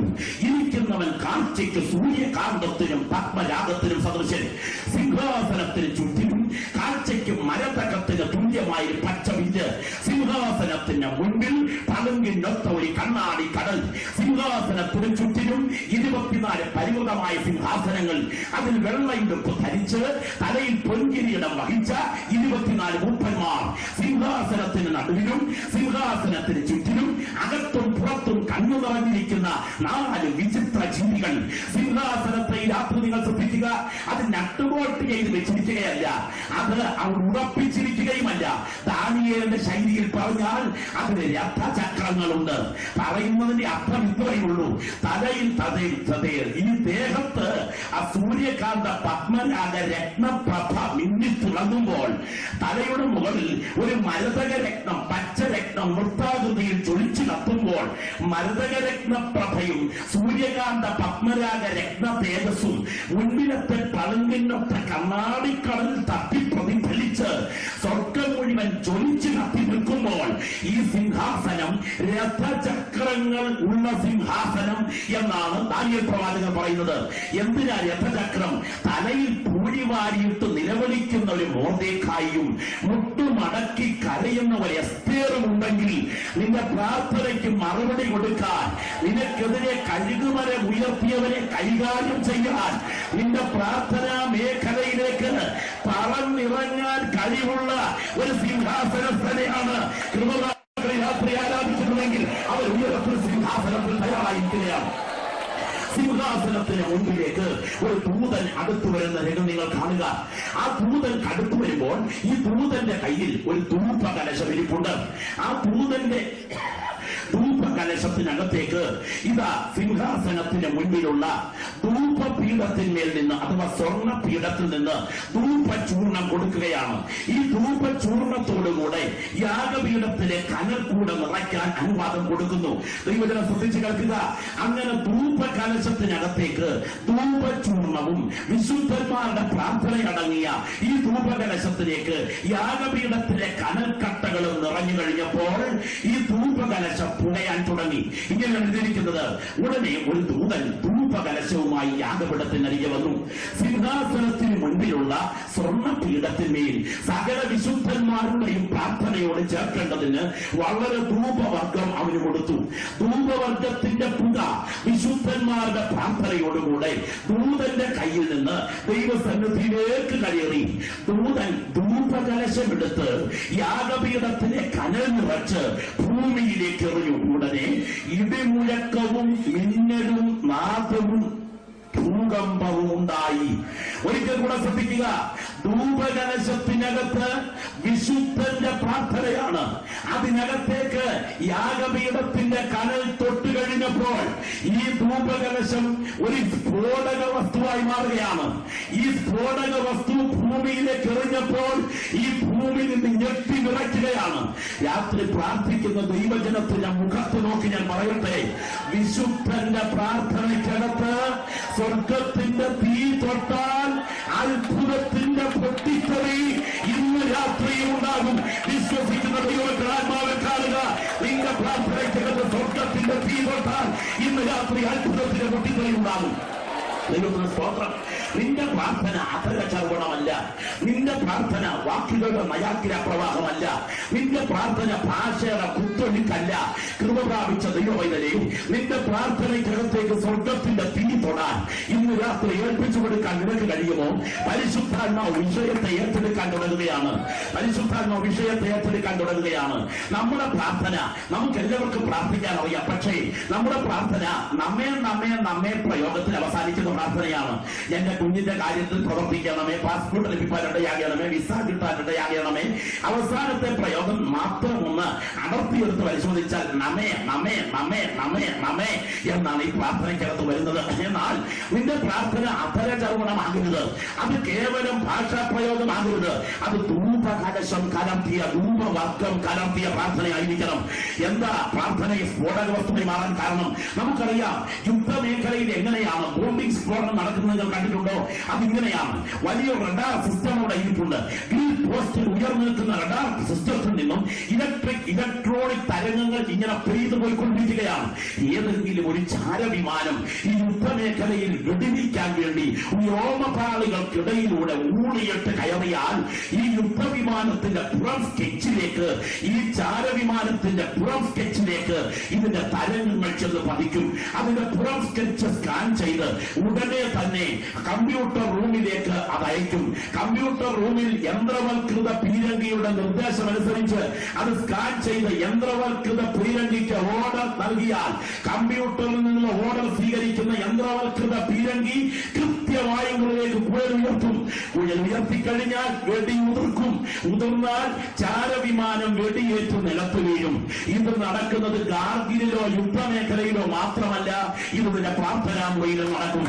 നിന്റെ വാക്തത്വത്തിനെതിരെ, നിന്റെ ശുശ്രൂഷയ്ക്കെതിരെ, നിന്റെ ശുശ്രൂഷയുടെ മുന്നേറ്റത്തിനെതിരെ, നിന്റെ തലമുറയുടെ ഭാവിക്കെതിരെ, നിനക്ക് ദൈവം അരുളി ചെയ്ത ദൈവപ്രവൃത്തിക്കെതിരെ ശത്രു ഒരുക്കുന്ന കണികളെ ആത്മാവിൽ കണ്ടുകൊണ്ട് പ്രാർത്ഥനാ മുറിയിലിരുന്ന് യേശുവിന്റെ അധികാരമുള്ള നാമത്തിൽ അവന്റെ രക്തത്തിന്റെ ശക്തിയിൽ ആശ്രയിച്ച് അവന്റെ വചനത്തിന്റെ ബലത്തിൽ പിന്നിൽ കൃപ പ്രാപിച്ച ദൈവമക്കൾ നിങ്ങളുടെ നാവുകൾ തുറന്ന പ്രാർത്ഥനയിൽ ഈ ആത്മീയ പോരാട്ടം ഉപയോഗിച്ച് തുടങ്ങിയാൽ നിനക്ക് കൈ തൊടാൻ കഴിയാത്ത മന്ദിരത്തിലേക്ക് ദൈവശക്തി വ്യാപരിക്കുമെന്ന് മാത്രമല്ല, ഇന്ന് രാത്രി കൃപ പ്രാപിച്ച ദൈവവൈദ്യരെ നിന്റെ പ്രാർത്ഥന കഴിഞ്ഞ് നീ എഴുന്നേൽക്കുന്നതിന് മുൻപ് നിനക്കെതിരെയുള്ള ദുഷ്ടശക്തികളുടെ ചാരവിമാനങ്ങളെ വെടിവെച്ച് നിലത്തിടാൻ ശക്തിയുള്ളതാണ് നിന്റെ അധരങ്ങളുടെ പ്രാർത്ഥനയെങ്കിൽ ഇന്ന് രാത്രി വിശുദ്ധന്റെ പ്രാർത്ഥന ദൈവജനത്തിന്റെ അധരങ്ങൾ ഉയർന്ന രാത്രിയാകട്ടെ. സ്തോത്രം. ഈ പ്രാർത്ഥനയുടെ പ്രത്യേകത നിങ്ങൾ ശ്രദ്ധിക്കുക. ഇത് ധൂപചൂർണം ചേർത്ത പ്രാർത്ഥനയാണ്. പഴയ നിയമത്തിലുണ്ട് 4 കൂട്ടം വ്യജ്ഞനങ്ങൾ ധൂപകലശത്തിൽ ചേർക്കാൻ. നമ്മുടെ പ്രാർത്ഥനയിൽ ചേർക്കാൻ ഇവിടെ ധൂപചൂർണം. പഴയ നിയമത്തിൽ നറുംപശ, ഗുൽഗുലു, ഹൽബാന പശ, നിർമ്മല സാമ്പ്രാണി, ഈ 4 കൂട്ടം വ്യജ്ഞനങ്ങൾ ഇടിച്ചു പൊടിയാക്കി ചൂർണമാക്കി മാറ്റി ധൂപവർഗത്തിൽ ചേർത്ത് പുകയ്ക്കാൻ കഴിയും. എന്നാൽ നമ്മുടെ പ്രാർത്ഥനയ്ക്ക് എവിടെ ചേർക്കാൻ? ധൂപകലശത്തിനകത്ത് നറുംപശ. നമ്മുടെ പ്രാർത്ഥനയിൽ എവിടെയെങ്കിലും ഗുൽഗുലു ചേർക്കാറുണ്ടോ? നമ്മുടെ പ്രാർത്ഥനയ്ക്കകത്ത് ഹൽബാനപ്പശയുണ്ടോ? നിർമ്മല സാമ്പ്രാണിയുണ്ടോ? ഉണ്ടെന്നേ ധന്യനായ പൗലോസ് തിമോഥെയോസിന്റെ ലേഖനത്തിൽ വ്യക്തമാക്കുന്നു. സകല വിശുദ്ധന്മാർക്കും വേണ്ടി, അധികാരസ്ഥന്മാർക്ക് വേണ്ടി ഉൾപ്പെടെ യാചനയും പ്രാർത്ഥനയും പക്ഷപാതവും സ്തോത്രവും കഴിക്കണം എന്ന് പറഞ്ഞാൽ നറുംപശ ഉപയോഗിക്കുന്നത് പോലെയാണ് യാചന ഉയരേണ്ടത്. ഗുൽഗുലു ഉപയോഗിക്കുന്നത് പോലെയാണ് പ്രാർത്ഥന ഉയരേണ്ടത്. ഹൽബാനപ്പശ ഉപയോഗിക്കുന്നത് പോലെയാണ് ദൈവത്തിന് സ്തോത്രം പക്ഷപാതം ഉയരേണ്ടത്. നിർമ്മല സാമ്പ്രാണി ഉപയോഗിക്കുന്നത് പോലെയാണ് സ്തോത്രം ഉയരേണ്ടത്. സാമ്പ്രാണി കത്തിച്ചാൽ സുഗന്ധം ഉയരുമെങ്കിൽ സ്തോത്രം പറഞ്ഞാൽ ആരാധനയിൽ സുഗന്ധം വർദ്ധിക്കും. സ്തോത്രം. എന്താ നറുംപശ? മേരുവായ വൃക്ഷത്തിന്റെ ചുവട്ടിൽ വെട്ടുമ്പോൾ വടിയുന്ന കറയാണ് നറുംപശ. അങ്ങനെയെങ്കിൽ നിങ്ങൾ യാചനയുടെ പ്രാർത്ഥന ഉയരണമെങ്കിൽ നിങ്ങൾ വേദനയുടെ മുറിവേൽക്കണം. വേദനയുടെ മുറിവേൽക്കാത്തവന്റെ പ്രാർത്ഥന കേവലം വാക്കുകളുടെ ഒഴുക്കാണ്. എന്നാൽ വേദനയുടെ മുറിവേറ്റവന്റെ പ്രാർത്ഥന യാചനയുടെ പ്രാർത്ഥനയാണ്. ഇന്ന് രാത്രി ഇവിടെ ഇന്ന് ദൈവത്തെ ആരാധിക്കുന്ന ദൈവവൈദ്യനെ, നിന്റെ ഹൃദയത്തിനുള്ളിൽ വേദനയുടെ മുറിവേറ്റിട്ടുള്ള ഒരു കടുങ്കെട്ട് വീണ വിഷയവുമായിട്ടാണ് ഈ കൺവെൻഷനിൽ നീ ഇരിക്കുന്നതെങ്കിൽ അതിനകത്തേക്ക് പ്രാർത്ഥനയുടെ അഗ്നിസ്പർശനം വളർന്നാൽ ഈ രാത്രി യോഗം പിരിയും മുൻപ് ദൈവപ്രവൃത്തി അതിന്മേൽ പകരുമെന്ന് മാത്രമല്ല, നീ ആത്മാവിന് രാത്രി കാണുവാൻ തുടങ്ങുകയാണ്. മോർദെഖായിയെ 60 വരെ ഉയരമുള്ള കഴുകും അഴുകുമരം നിനക്ക് വേണ്ടി ഒരുക്കിയിരിക്കുന്നു എന്ന് വാർത്ത അവന്റെ ചെവിയിൽ കിട്ടിയാൽ അവന് കിടന്ന് കയ്യിൽ നിന്ന് കെട്ടി കാലിൽ നീട്ടിക്കിടന്ന് ഉറങ്ങാൻ പറ്റില്ല. എന്റെ ചിന്ത ഞാൻ പറയാം. ഓടിച്ചെന്ന് റൂം തുറന്ന് അകത്തോട്ട് കയറി സാക്ഷ ഒരു കൈ കൊണ്ട് വലിച്ചിട്ടിട്ട് അകത്തെ മുറിയിലേക്ക് കവിണ് കിടന്നുറങ്ങുകയാണ്. ദൈവമേ, അടുത്ത ദിവസം ആ രാജവീതിയുടെ വശത്തുയർന്നു നിൽക്കുന്ന 60 വരെ ഉയരമുള്ള കഴുകുമരത്തിൽ എന്റെ ബോഡി തൂങ്ങിയാടാൻ തുടങ്ങി. നിങ്ങൾക്കറിയാം 10 മുഴം മതി സാധാരണ തൂക്കിക്കൊല്ലാൻ. എന്നാൽ 60 മുഴം ഉയർത്താൻ കാര്യമെന്നറിയാമോ? നിന്റെ ജഡം ഈ പട്ടണം മുഴുവൻ കാണണം. മറ്റുള്ളവരുടെ മധ്യത്തിൽ നിന്നെ അപമാനിക്കാൻ തന്ത്രങ്ങൾ ഒരുക്കുന്ന കരങ്ങൾ പുറകിലുള്ളപ്പോൾ പ്രാർത്ഥിക്കുന്ന ദൈവവൈദ്യരെ, നിന്റെ കരം പ്രതികാരത്തിന് ഉയരണ്ട. നീ പ്രാർത്ഥനാമുറിയിലേക്ക് കയറ്. സ്വന്തം ഞാൻ വിചാരിക്കുന്നത് ഇങ്ങനെയാണ്. മോർദെഖായി ഉള്ളുകൊണ്ട് പറഞ്ഞുകൊണ്ടിരിക്കുകയായിരിക്കും, ഇപ്പോൾ ഇതാ കുതിരക്കുളമ്പടികൾ അടുത്തു വരും. എന്റെ മുറിയുടെ വാതിക്കൽ ടക് ടക് ടക് എന്നവർ മുട്ടും. ഞാൻ ആ കഥകന്റെ കൈ കൊണ്ട് സാക്ഷാ തുറക്കും. എന്റെ കയ്യിൽ അവർ അറസ്റ്റ് വിലങ്ങിടും. അധികം താമസിക്കാതെ നാളെ രാവിലെ പ്രഭാതം എന്നുണ്ടെങ്കിൽ ഹാമാന്റെ വീട്ടുമുറ്റത്തെ കഴുകുമരത്ത് ഞാൻ തൂങ്ങിയാടും. ഇത് നടക്കാൻ തുടങ്ങുന്ന വേദനയോടെ ഈ ദൈവവൃത്തിനകത്ത് പ്രാർത്ഥനയാകാം. അവൻ പ്രതീക്ഷിച്ചതുപോലെ കുതിരക്കുളമ്പടി അടുത്തു വന്നു. ഇതാ സാക്ഷ കൈകൊണ്ടെടുത്ത് അതങ്ങോട്ട് തുറന്നു വാതിലിന് മുൻപിൽ നിൽക്കുമ്പോൾ കേൾക്കുന്ന ശബ്ദം, രാജാവ് ബഹുമാനിക്കാനിരിക്കുന്ന പുരുഷനെ മുൻപിൽ ചെല്ലേണ്ടതിന് ഓടിത്തിരിക്കുകയാണ്. ഇന്ന് രാത്രി എന്നോടൊപ്പം ദൈവങ്ങളെ ശ്രദ്ധിച്ച് പിറ്റേ ദിവസം രാവിലെ ഒരു രാജരഥം ഉരുണ്ടു നീങ്ങുന്നു രാജവീഥിയിലൂടെ. മുൻപിൽ ഇതാ ഹാമാൻ വിളിച്ചു പറഞ്ഞുകൊണ്ട് യാത്ര ചെയ്യുന്നു. ജനം ഇരുവശത്തും കൂടി നിന്ന് രംഗം നോക്കിക്കൊണ്ട് നിൽക്കുമ്പോൾ എന്റെ ചിന്ത ഞാൻ പറയാം. ഹാമാന്റെ കെട്ടിടത്തിന് മുൻപിൽ കൂടെയുള്ള വഴിയിലൂടെ രാജരഥം ഉരുണ്ടു നീങ്ങുകയാണ്.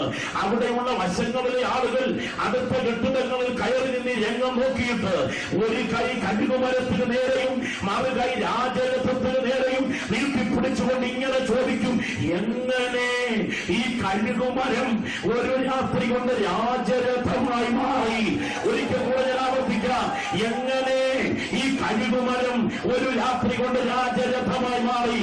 ആത്മനിറവ് പ്രാപിച്ച ദൈവവൈദ്യരെ പ്രാർത്ഥനയ്ക്ക് മുഴങ്ങാൻ മടുക്കാൻ നീ തയ്യാറാകാൻ.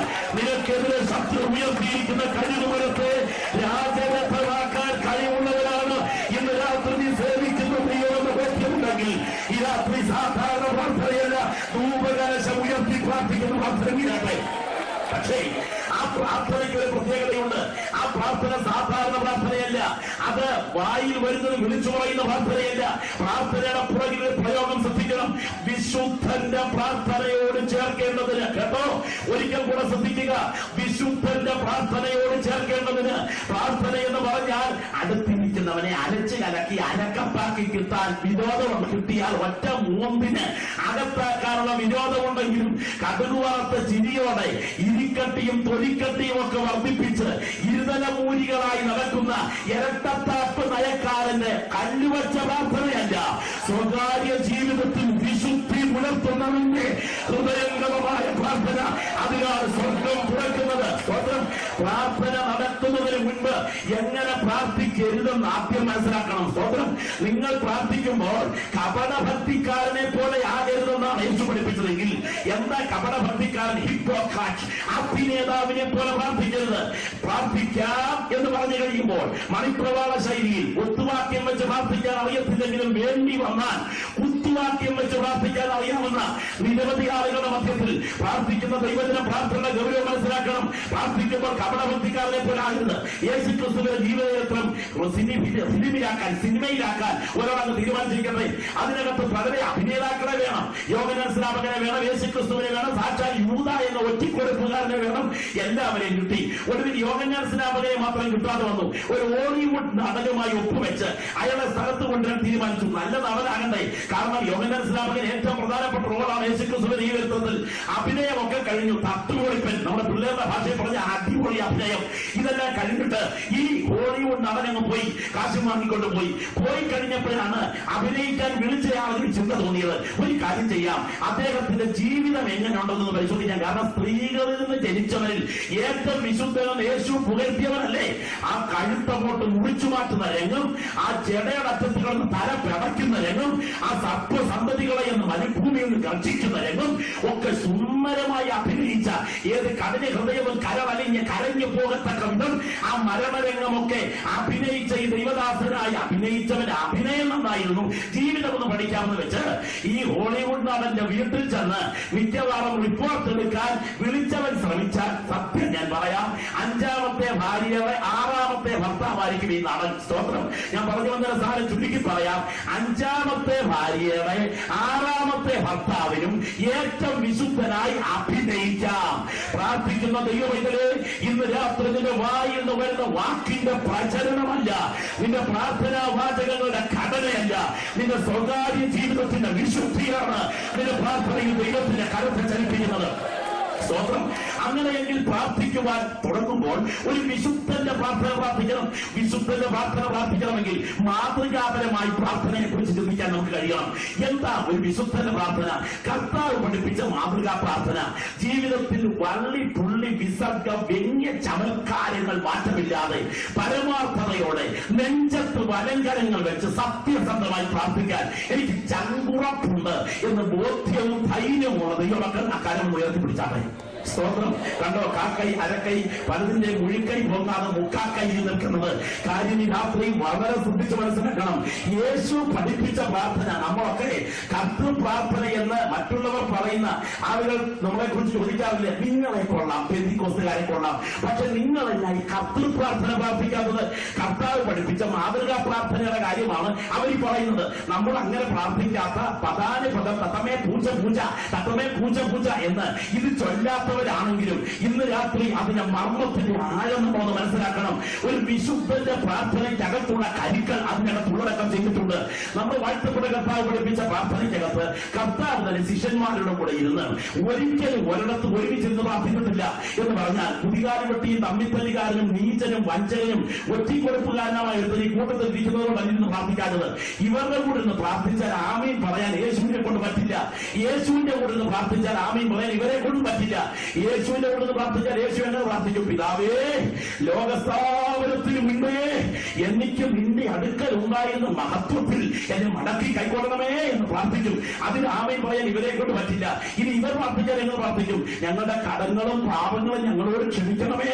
പാപമില്ലാത്ത, പാപം ചെയ്യാത്ത, പാപമറിയാത്ത പവിത്രനായ ദൈവപുത്രന് അതിന് ആമേൻ പറയാൻ പറ്റില്ല. അതുകൊണ്ട് തന്നെ പ്രാർത്ഥനയ്ക്ക് പോകുമ്പോൾ 9 പേരെ ഒളത്തിരുത്തും, അല്പം കൂടെ മുന്നോട്ട് മാറ്റി 3 പേരെ മറ്റൊരിടത്തിരുത്തും. ഒരു കല്ലേറോളം ദൂരം മാറിപ്പോയിരുന്ന യേശു പ്രാർത്ഥിക്കാറുള്ളൂ. ഇവരുടെ കൂടെ യേശു പ്രാർത്ഥിക്കാറില്ല. എന്നാൽ ഒരു കാര്യം ഓർക്കണം, എങ്ങനെ പ്രാർത്ഥിക്കണം, ആരെ സംബോധന ചെയ്തുകൊണ്ട് പ്രാർത്ഥിക്കണം, പ്രാർത്ഥന എങ്ങനെ ഉപസംഹരിക്കണം എന്ന് പഠിപ്പിക്കാൻ കർത്താവ് പഠിപ്പിച്ച മാതൃക പ്രാർത്ഥനയിലേക്ക് നോക്കിയാൽ ഒരു വിശുദ്ധന്റെ പ്രാർത്ഥനയുടെ മാതൃക നമുക്ക് കാണാം. ദൈവത്തിന് സ്തോത്രം. ഈ പ്രാർത്ഥന നമ്മൾ പഠിച്ചു വരുമ്പോഴാണ് ദൈവം നമ്മെ വിടുതലിന്റെ ആഴമോർത്ത് കർത്താവിന് സ്തോത്രം ചെയ്യാനായിട്ട് കഴിയുന്നത്. ആ പ്രാർത്ഥനയുടെ സംബോധന വാചകം കേട്ടോ, സ്വർഗസ്ഥനായ ഞങ്ങളുടെ പിതാവേ. ആരോട് പ്രാർത്ഥിക്കണം? ആര് പ്രാർത്ഥിക്കണം? എങ്ങനെ സംബോധന ചെയ്തുകൊണ്ട് പ്രാർത്ഥിക്കണം? ഞങ്ങളൊക്കെ സമുദായത്തിലായിരുന്ന കാലത്ത് വിശുദ്ധന്മാരുടെ പേരെല്ലാം പറയുന്ന ഒരു പ്രയോഗമുണ്ട്. തീമോസ, യുവാനിയോസ, കുറീലോസ, തീമോസ, ഇസ്കരിയോത്തോസ, യൂലിയോസ, ഇവരുടെ പേരെല്ലാം പറഞ്ഞിട്ടൊരു പ്രയോഗമുണ്ട്. ഇവരുടെ പ്രാർത്ഥന നമുക്ക് കോട്ടയും കാവലുമായിരിക്കാൻ കർത്താവിനോട് പ്രാർത്ഥിക്കണം എന്ന് പറഞ്ഞാൽ അമ്പീമോസനെ, യുവാനിയോസനെ, കുറീലോസനെ, തീമോസനെ, ഇസ്കരിയോത്തോസനെ, യൂലിയോസനെ ഒക്കെ ഓരോ കേസുകെട്ടുമായിട്ട് ഞങ്ങൾ അങ്ങോട്ട് വിട്ടിട്ടുണ്ട്. കർത്താവേ, അവരുടെ റെക്കമെൻഡേഷൻ സ്വീകരിച്ച് ഞങ്ങളുടെ പ്രാർത്ഥന ഉൾക്കൊള്ളണമെന്ന് നിന്റെ റെക്കമെൻഡേഷൻ അവിടെ ചെന്നെങ്കിലേ അവരുടെ റെക്കമെൻഡേഷൻ തമ്പുരാൻ എടുക്കത്തുണ്ടെങ്കിൽ നിനക്ക് നേരിട്ട് അങ്ങ് റെക്കമെൻഡ് ചെയ്തുകൂടെ എന്ന് പറയാൻ കൃപ ലഭിച്ചവരാണ് ദൈവമക്കൾ. നേരിട്ട് അപ്പായും വിളിച്ച് പ്രാർത്ഥിക്കാൻ. സ്തോത്രം. ഞങ്ങളുടെ നാട്ടിലൊരു മനുഷ്യൻ ചക്കയിടാൻ പ്ലാവിന്റെ ചുവട്ടിൽ വന്നു. പ്ലാവിന്റെ ചുവട്ടിൽ വന്നിട്ട് നീളമുള്ള തോട്ടിയലറ്റത്ത് ഒരു അരിവാൾ വെച്ച് കെട്ടിയിട്ട് ഈ ചക്കയുടെ ഞെടുപ്പേലോട്ട് കയറ്റിയിട്ട് താഴോട്ട് വലിച്ചപ്പോൾ ഈ കെട്ട തോട്ടിയലറ്റത്ത് മുറുകാഞ്ഞത് കൊണ്ട് തോട്ടി ഊരിഞ്ഞു വന്നു. അരിവാളോടെ കുത്തിയിരുന്നു. പുള്ളിക്ക് ആ വളരെ പ്രയാസമായി. പുള്ളി നേരെ പ്ലാവേ കയറി എപ്പോഴും കുത്തിയിരുന്നുകൊണ്ട് അനങ്ങാതെ ചക്കയുടെ ഞെടുപ്പേന്ന് അരിവാളെടുത്തു. എന്നിട്ട് നേരെ താഴെ ഇറങ്ങി വന്നു. അടുത്ത മാടക്കടയിൽ പോയി 50 പൈസയുടെ മുടിക്കൈ വാങ്ങിച്ചുകൊണ്ട് വന്ന് ഈ തോട്ടിയുടെ അറ്റത്ത് വെച്ച് കെട്ടി ചക്കയിട്ട് തിന്നു. എന്തിനാ ഇന്ന് രാത്രി നിങ്ങൾ ചിന്തിച്ചത് നിങ്ങൾക്ക് എല്ലാവർക്കും അറിയാം. എടാ മണ്ടനെ, വെട്ടിയിടാൻ കൈ കെട്ടിയപ്പോൾ വെട്ടിയിട്ടേച്ച് പോരണ്ടേ? വെട്ടിയിടാൻ കൈ കിട്ടിയാൽ ഈ തോട്ടി കൂടെ പറിക്കുന്നു. നിനക്ക് എന്നാ ഇത്ര നിർബന്ധം? നേരിട്ട് അപ്പച്ച എന്ന് വിളിക്കാൻ കൈ കിട്ടിയാലും തോട്ടി കൂടെ പറിക്കുന്ന നിർബന്ധമുള്ളവരുടെ ഇടയിൽ നേരിട്ട് അപ്പാ എന്ന് വിളിക്കാൻ കൃപ ലഭിച്ചവരാണ് ദൈവമക്കൾ. ഇന്ന് രാത്രി ദൈവം എന്ന പദവി ഓർത്ത് ജീവൻ പ്രാപിച്ച ദൈവമക്കൾ ദൈവത്തിന് സ്തോത്രം ചെയ്യുന്ന രാത്രിയാകട്ടെ. എന്നാൽ ഈ പ്രാർത്ഥനയ്ക്കകത്തേക്ക് നമ്മൾ ആഴത്തിൽ നിന്ന് പരിശോധിച്ചാൽ ഈ പ്രാർത്ഥനയുടെ ആഴം നമുക്ക് ഗ്രഹിക്കാം. നമ്മുടെ കർത്താവിന്റെ പ്രാർത്ഥന വിശുദ്ധന്റെ പ്രാർത്ഥന മാതൃകയാണ്. ഈ പ്രാർത്ഥനയ്ക്കകത്ത് 7 പ്രാർത്ഥനാ വിഷയങ്ങളുണ്ട്. ഒന്നാമത്തെ തുടക്കമാണ് സ്വർഗസ്ഥനായ ഞങ്ങളുടെ പിതാവേ. ഒടുവിലത്തെ ഉപസംഹാര വാചകമാണ് രാജ്യവും ശക്തിയും മഹത്വവും എന്നേക്കും നിനക്കുള്ളതിനെ ആമേൻ. എന്നാൽ ഈ 6-7 പ്രാർത്ഥനാ വാചകം ശ്രദ്ധിക്കുമ്പോൾ 7 നിങ്ങളൊന്ന് പ്രത്യേകം കണ്ണോടിക്കുക. 1, നിന്റെ നാമം വിശുദ്ധമാക്കപ്പെടണം. 2, നിന്റെ രാജ്യം വരണം. 3, നിന്റെ ഇഷ്ടം സ്വർഗത്തിലെ പോലെ ഭൂമിയിലുമാകണം. അപ്പോൾ 3 കാര്യങ്ങൾ ആദ്യം. ഒടുവിൽ ഇടയിൽ കൊടുക്കുന്ന 4ാമത്തെ ഭാഗം ശ്രദ്ധിക്കണം. ഞങ്ങൾക്ക് ആവശ്യമുള്ള ആഹാരം ഞങ്ങൾക്ക് തരണം. അടുത്തത് 5ലേക്ക് വരുമ്പോൾ ഞങ്ങളുടെ കടക്കാരോട് ഞങ്ങൾ ക്ഷമിക്കുന്നത് പോലെ. 6, ഞങ്ങളുടെ കടങ്ങളും പാപങ്ങളും ഞങ്ങളോട് ക്ഷമിക്കണം. 7, ഞങ്ങളെ പരീക്ഷയിൽ പ്രവേശിപ്പിക്കാൻ പുസ്തകം നിരീക്ഷിച്ചുകൊള്ളണം. അപ്പോൾ ആദ്യം 3 പ്രാർത്ഥനാ വാചകങ്ങളുണ്ട്. ഒടുവിൽ 3 പ്രാർത്ഥനാ വിഷയങ്ങളുണ്ട്. കൃത്യം നടുക്കൊരു പ്രാർത്ഥനാ വിഷയമുണ്ട്. എന്തെന്നറിയാമോ?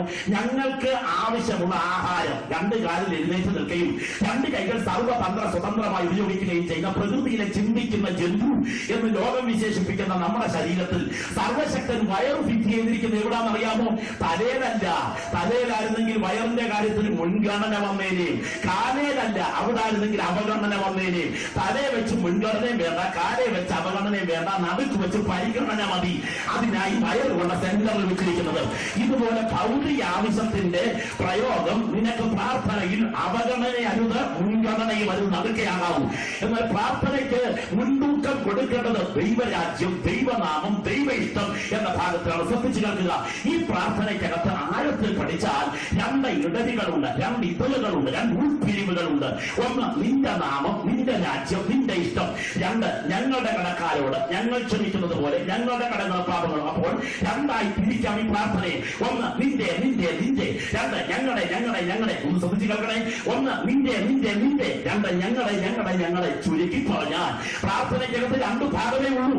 ഒന്ന് നീയും ഞങ്ങളും, രണ്ട് ഞങ്ങളും ഞങ്ങളും. നിങ്ങൾക്കറിയാമോ ഏതൻ പർദീസയിൽ പാപം മനുഷ്യകുലത്തിൽ തുടങ്ങിയത് എവിടെയാണെന്ന് നിങ്ങൾ ശ്രദ്ധിച്ചു നോക്കിയാൽ മനസ്സിലാക്കാൻ കഴിയും. ചാഞ്ചല്യമായ ദൈവതേജസ്സിന്റെ പ്രഭാകാന്തിയിൽ മുങ്ങി ഒഴുകി നിൽക്കുന്ന ഏതൻ പൂങ്കാവനത്തിൽ പാപക്കനി പിടിച്ചു കടിച്ചു പാളിച്ച പറ്റി പാപത്തിൽ വീണ ആദിമ മാതാപിതാക്കളെ വിസ്തരിപ്പാൻ മഹാദൈവം ഏതനിൽ ഇറങ്ങിയപ്പോൾ ചോദിച്ച ചോദ്യം എന്റെ ശ്രോതാക്കൾക്ക് അറിയുമോ? ദൈവത്തിന് സ്തോത്രം. ആദമേ നീ എവിടെ? ചോദിച്ചതിന്റെ അർത്ഥം അരിച്ചാച്ചോട്ടം കടിച്ച് ഉച്ചയ്ക്ക് ഭക്ഷണത്തിന് സമയമായിട്ട് പിള്ളേർ ഓടി ഓടി നടക്കുമ്പോ എന്റെ കുഞ്ഞെ നീ എവിടാന്ന് പറയടാ എന്ന് അമ്മ വിളിക്കുന്ന ശൈലിയിലല്ല, നിന്നെ ഞാൻ ആക്കി വെച്ച സ്ഥാനത്ത് നീ എവിടെ എന്ന് ആദമിനോട് ദൈവം ചോദിച്ചത്. ആദം ദൈവത്തോട് പറഞ്ഞ മറുപടി നിങ്ങൾക്കറിയാമോ? നമ്മുടെ പൂർവ്വപിതാവല്ലേ ബുദ്ധിപരമായി മറുപടി പറഞ്ഞത്. ഒന്നാമത് പറഞ്ഞ മറുപടി ശ്രദ്ധിക്കണം. എന്നോട് കൂടെ ഇരിപ്പാൻ നീ തന്ന ഈ സ്ത്രീ വൃക്ഷഫലം തന്നു, ഞാൻ തിന്നു. അതിന്റെ അർത്ഥം എന്താ? പറഞ്ഞ അർത്ഥം ഇത്രയേ ഉള്ളൂ. ആരംഭത്തിന് മുമ്പേ അവസാനം കണ്ട സർവജ്ഞാനിയായ മഹാദൈവമേ, ഈ പെമ്പറന്നോരത്തെ ഉണ്ടാക്കി എന്റെ കൂടെ തന്നപ്പോൾ നിനക്കറിയത്തില്ലായിരുന്നോ ഈ പഴം തീറ്റിച്ച് പറഞ്ഞ ഈ കുഴപ്പത്തിൽ ചാടിക്കുമെന്ന്? ഈ പഴം എന്നെ തീറ്റിച്ച് ഈ കുഴപ്പത്തിൽ എന്നെ ചാടിക്കുമെന്ന് അറിഞ്ഞുകൊണ്ട് ഈ പെമ്പറന്നോരത്തെ ഉണ്ടാക്കി എന്റെ കൂടെ തന്ന നീയാണ് ഞാൻ പഴം തിന്ന കാര്യത്തിന്റെ ഒന്നാമത്തെ പ്രതി എന്നാണ് ആദാം ഒന്നാമത് പറഞ്ഞത്. ചുരുക്കി പറഞ്ഞാൽ ആദാം ഒന്നാമത് ദൈവത്തോട് തെറ്റി. സ്തോത്രം. രണ്ടാമത്തെ പ്രയോഗം ശ്രദ്ധിക്കണം. ഈ സ്ത്രീ എന്ന് പറഞ്ഞാൽ ഇതുവരെ കണ്ടിട്ടില്ലാത്ത മട്ടിലെ പ്രതികരണമല്ലേ? കണ്ടോ? അതിന്റെ കാര്യം സ്വന്തം രക്തത്തോട് തെറ്റി. ഏതനിൽ രണ്ട് വിടവുകൾ പാപം തുടങ്ങി. ഒന്ന് ദൈവത്തോടകന്നു, രണ്ട് രക്തത്തോടകന്നു. നിങ്ങൾക്കറിയാമോ സർവശക്തൻ അഗ്നി അതേ മലയിൽ ഇറങ്ങി വന്ന് സീനായിൽ കൽപ്പന നൽകുമ്പോൾ എത്ര കൽപ്പനകളിൽ ആ കൽപ്പന കൊടുത്തെന്ന്? ഒരു കൽപ്പനയുടെ രണ്ട് വശത്തും എഴുതാതെ രണ്ട് കൽപ്പനയിൽ കൊടുക്കാൻ കാര്യമെന്താ? മോശ കോപത്താൽ എറിഞ്ഞുടച്ചിട്ട് തിരിച്ചു ചെല്ലുമ്പോൾ മുൻപിലത്തേതുപോലെ രണ്ട് കൽപ്പനക എന്ന് പറയാൻ കാര്യമെന്താ? മറ്റൊന്നല്ല. ഒന്നാമത്തെ കൽപ്പന എടുത്ത് നിങ്ങൾ വായിച്ചു നോക്ക്. എഴുതിയിരിക്കുന്നത് ഇങ്ങനെയാണ്: നീ വസിക്കുന്നത് ഞാനല്ലാതെ അന്യദൈവം നിങ്ങൾക്കുണ്ടാകരുത്. ഒന്ന്, യാതൊരു വിഗ്രഹത്തെ ഉണ്ടാക്കരുത്. രണ്ട്, ശാബത ദിവസത്തെ ശുദ്ധീകരിപ്പാൻ ഓർക്കാം. മൂന്ന്, നാല് കാര്യം തമ്മിൽ തമ്മിൽ പാലിക്കേണ്ടതല്ല, ദൈവത്തോട് അടുക്കേണ്ടതാണ്. ഏതൊരു ഒന്നാമത് തെറ്റിയത് ദൈവത്തോടാണ്. ആകയാൽ കൽപ്പനകയിലെ ഒന്നാമത്തെ കൽപ്പനകയിലൂടെ നീ ദൈവത്തോട് അടുക്കണം. രണ്ടാമത്തെ കൽപ്പനകയുടെ അവിടെ ദൈവ വിഷയമേ ഇല്ല. നീ വസിക്കുന്ന ഭൂമിയിൽ നിനക്ക് ദീർഘായുസ് ഉണ്ടാകാൻ നീ അപ്പനെ അമ്മയെ ബഹുമാനിക്കുക. കുല ചെയ്യരുത്, വ്യഭിചാരം ചെയ്യരുത്, മോഷ്ടിക്കരുത്, കള്ളസത്യം പറയരുത്, മോഹിക്കരുത്. ഈ 6 കൽപ്പനകൾ നിങ്ങൾ തമ്മിൽ തമ്മിൽ പാലിക്കേണ്ടതാണ്, ദൈവത്തോട് പാലിക്കേണ്ടതല്ല. അപ്പോൾ ഏതൊരു ഒന്നാമത് തെറ്റിയും ദൈവത്തോട്. കൽപ്പനകയിലെ ഒന്നാം കൽപ്പനകയിലൂടെ നീ ദൈവത്തോട് നിരക്കണം. ഏതൊരു രണ്ടാമത് തെറ്റിയത് രക്തത്തോട്. രണ്ടാം കൽപ്പനകയിലൂടെ നീ രക്തത്തോട് നിരക്കണം. സ്തോത്രം. നമ്മൾ വാഴ്ത്തപ്പെട്ട കർത്താവ് പ്രാർത്ഥന പഠിപ്പിച്ചപ്പോൾ ഇതേ ആശയം ഉൾക്കൊണ്ടത്. എന്റെ സഹോദരങ്ങളെ, നിങ്ങൾ നോക്കുക. നമ്മൾ വാഴ്ത്തപ്പെട്ട കർത്താവിനെ ക്രൂശിക്കുന്ന ക്രൂശീകരണ രംഗം ഭാരത്താൽ സന്ധിബന്ധങ്ങൾ തകർന്ന്, കൊടും ചൂടിനാൽ ശരീരം ചുട്ടരിഞ്ഞ്, ദാഹത്താൽ സർവാംഗം തളർന്ന്, അർത്ഥപ്രാണനായി അർത്ഥനഗ്നനായി നമ്മുടെ വാഴ്ത്തപ്പെട്ട കർത്താവ് ഗോൽഗോത്തയുടെ മുകൾ പരപ്പിൽ ആ ഗോൽഗോത്തയുടെ തലയോടിടത്തിന്റെ മുകളിൽ എത്തിക്കഴിഞ്ഞു. എന്റെ നാഥനെ അടിച്ച് തകർത്ത് പുറം തൊലി ഒഴിച്ചു നിർത്തിയിരിക്കുകയല്ലേ? ഒരടി അടിച്ച തൊലി ഒഴിയുന്ന, അടുത്ത അടിയിൽ പച്ചമാംസം പറയുന്ന അടിയറ്റ് പുറം തകർന്ന ദൈവപുത്രനെ ആ പച്ച മരക്കുരിശിലേക്ക് മലർത്തി കിടത്തിയിട്ട് ആ കൈകാലുകൾ റോമൻ കടവലന്മാരായ പടയാളികൾ ഷൂസിട്ട കാലുകൾ കൊണ്ട് ചവിട്ടി പിടിച്ചുകൊണ്ട് ആണി അടിച്ചിറക്കുന്ന സമയം കൈയും കാലും ആണി അടിച്ചിറക്കാൻ ചവിട്ടി പിടിച്ചിരിക്കുമ്പോൾ വാ മാത്രമേ സ്വാധീനമായിട്ടുള്ളൂ. അപ്പോൾ ആ വാ കൊണ്ട് എന്റെ നാഥൻ പ്രാർത്ഥിച്ച പ്രാർത്ഥന, പിതാവേ ഇവർ ചെയ്യുന്നത് ഇന്നതെന്നറിയായതുകൊണ്ട് ഇവരോട് ക്ഷമിക്കണമേ. എന്താ ഈ പ്രാർത്ഥന അർത്ഥം നിങ്ങൾക്കറിയാമോ? ഒന്നാമത് ഏതൊരു മനുഷ്യൻ തെറ്റിയത് ദൈവത്തോടാണ്. ആകയാൽ എന്റെ നാഥൻ ഒന്നാമത് മനുഷ്യർക്ക് ദൈവത്തോട് അർപ്പിക്കുകയാണ്. ആ ക്രൂശിൽ തൂങ്ങിക്കിടക്കുന്ന സമയം തലയിൽ മുൾമുടി അണിഞ്ഞവനായി, മുഖത്തെ രോമങ്ങൾ വലിച്ചു മറിക്കപ്പെട്ടവനായി, പിതാവ് കുത്തിപ്പിളർക്കപ്പെട്ടവനായി എന്നതിന് കൈകാലുകളാണ് കേൾപ്പിച്ചു കൊടുത്തുകൊണ്ട് പിടഞ്ഞു കിടക്കുന്ന രംഗം നിങ്ങൾ ശ്രദ്ധിക്കുക. ഈ സമയം ക്രൂശിലെ കള്ളനോട് സൈഡിലേക്ക് നോക്കി അവൻ പറഞ്ഞു, മുകളിലേക്ക് നോക്കി പിതാവിനോട് അവൻ പറഞ്ഞു. എന്നാൽ അതിനുപരിയായി താഴേക്ക് നോക്കിയപ്പോൾ പെറ്റതള്ള നിൽക്കുന്നത് കണ്ടു. ആ സ്ത്രീയെ, ഇതാ നിന്റെ മകൻ.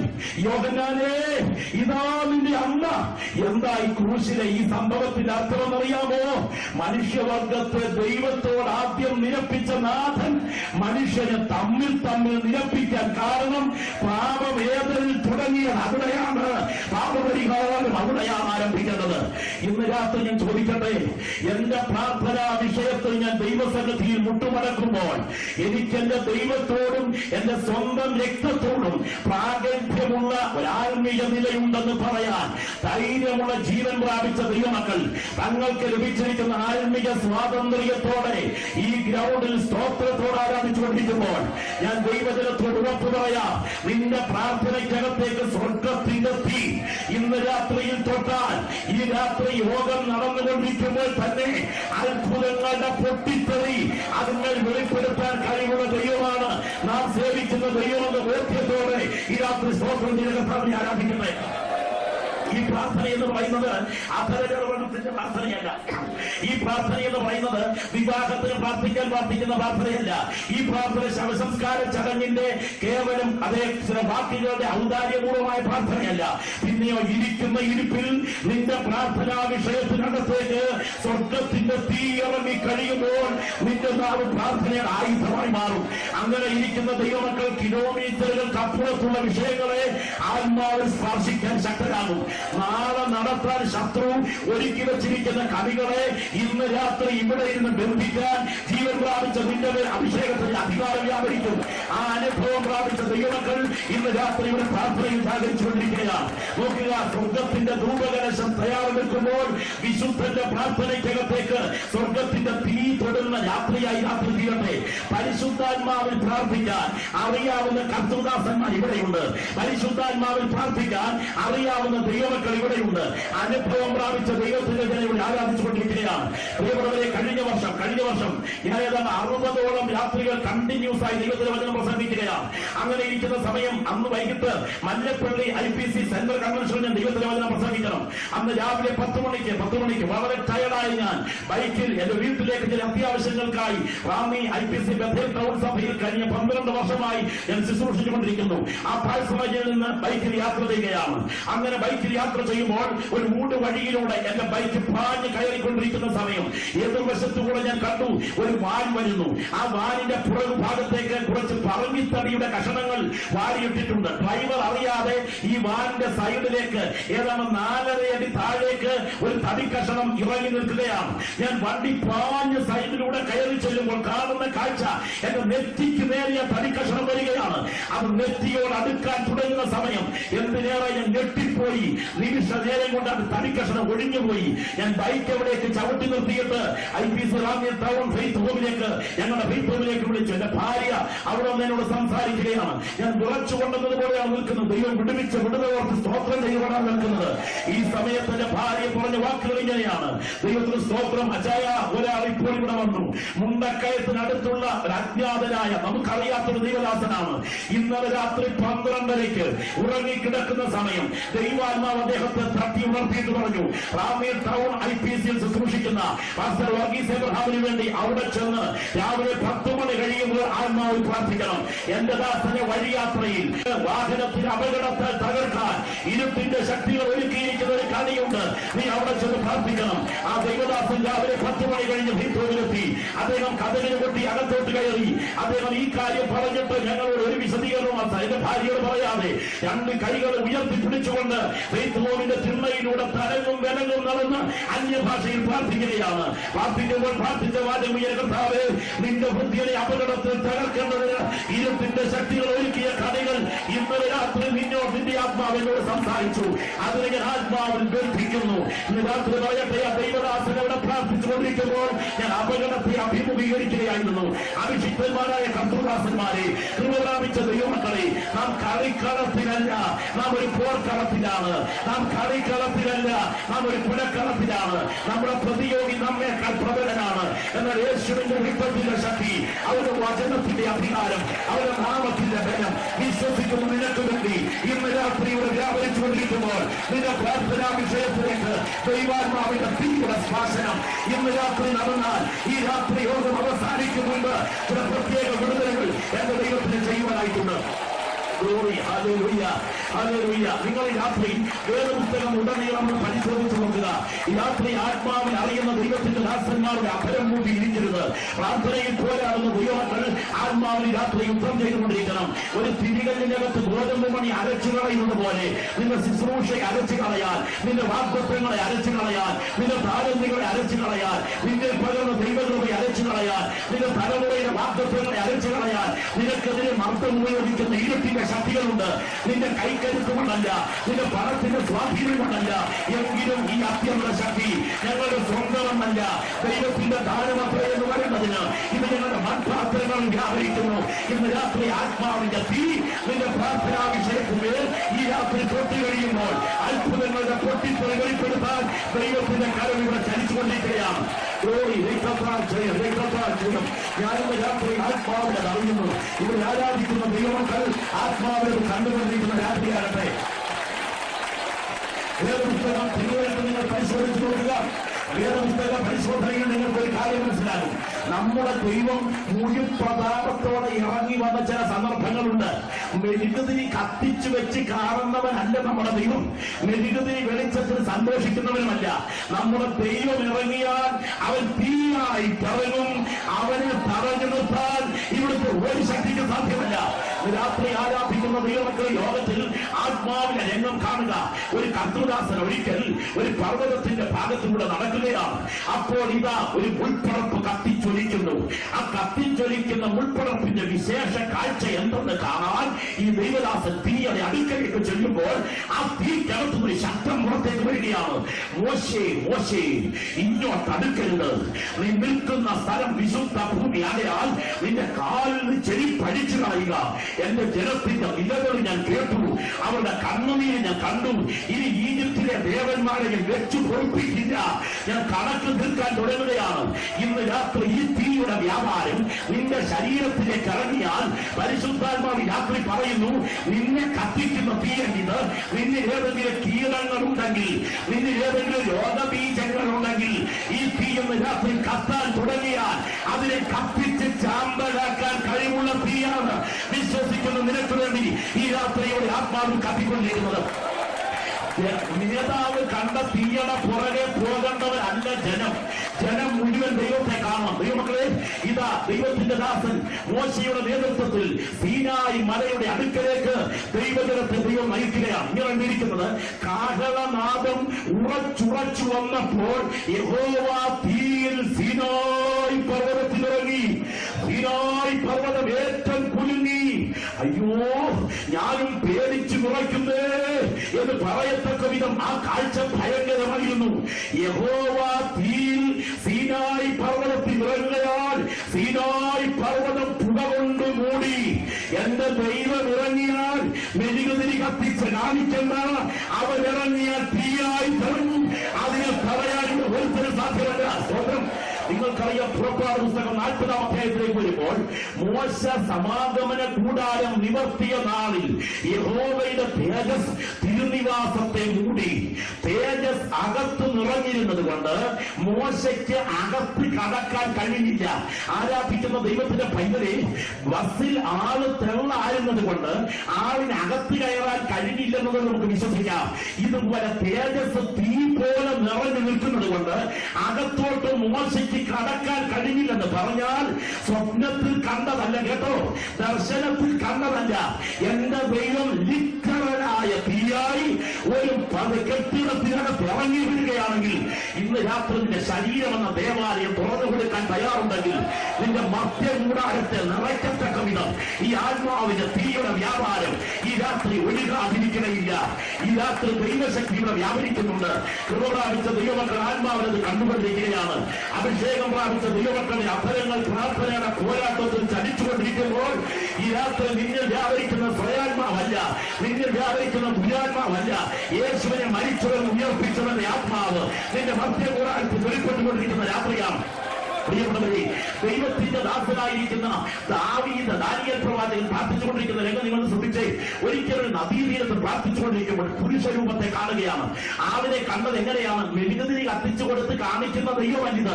പിന്നെ ഈ ദൈവത്തെ കുറിച്ച് എഴുതിയിരിക്കുന്നത് ഇങ്ങനെയാണ്: മുഖം മിന്നൽ പ്രകാശം പോലെയും ദേഹം ഗോമേതകം പോലെയും കൈകാലുകൾ മിനുക്കിയ താമ്രത്തിന്റെ വർണ്ണം പോലെയും കണ്ണുകൾ തീപ്പന്തം പോലെയും അരയിൽ ഊപ്പാസ്തംഗം കൊണ്ട് കച്ച കെട്ടി ഒരു പുരുഷനെ ഞാൻ കണ്ടു.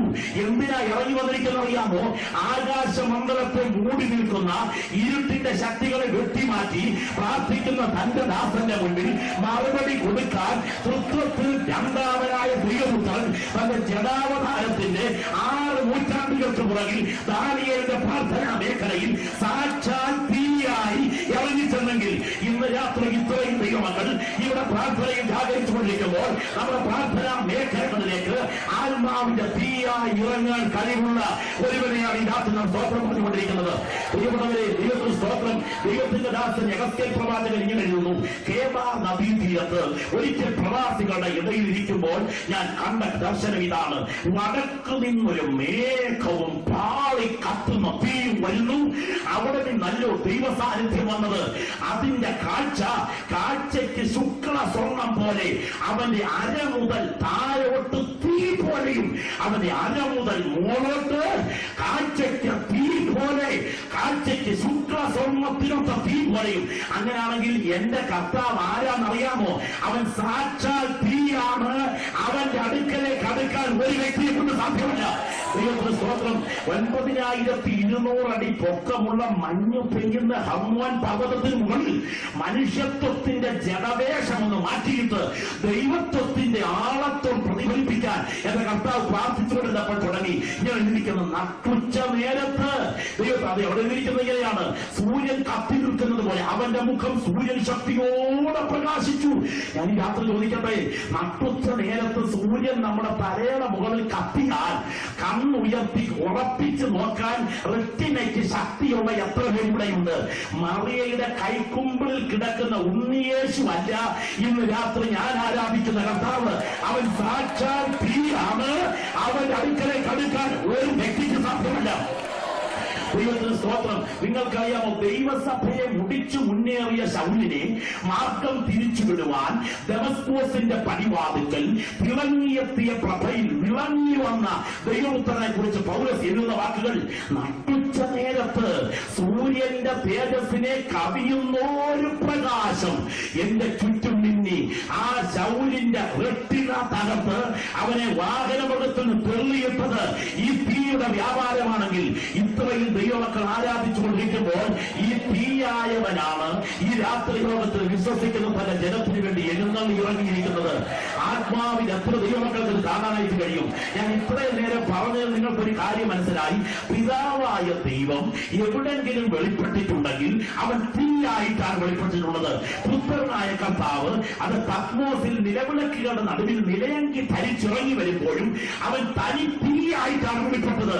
ഇനിയും ഇന്ന് രാത്രി നാം ആത്മാവിനെ ആരാധിക്കുന്ന പരിശുദ്ധാത്മാവിനെ നിങ്ങൾക്ക് ഞാൻ പരിചയപ്പെടുത്തി തരാം. പെന്തക്കോസ്ത് നാളിൽ എല്ലാവരും ഒരു സ്ഥലത്ത് ഒരുമനപ്പെട്ടു കൂടിയിരുന്നു. പെട്ടെന്ന് കൊടിയ കാറ്റടിക്കുന്നത് പോലെ ഒരു മുഴക്കമുണ്ടായി. അഗ്നിജ്വാല പോലെ പിളർന്നിരിക്കുന്ന നാവുകൾ ഓരോരുത്തരുടെ മേൽ പതിക്കുകയാണ്. യാത്രയുടെ ശ്രോതാക്കൾ ശ്രദ്ധിച്ചു നോക്കുക.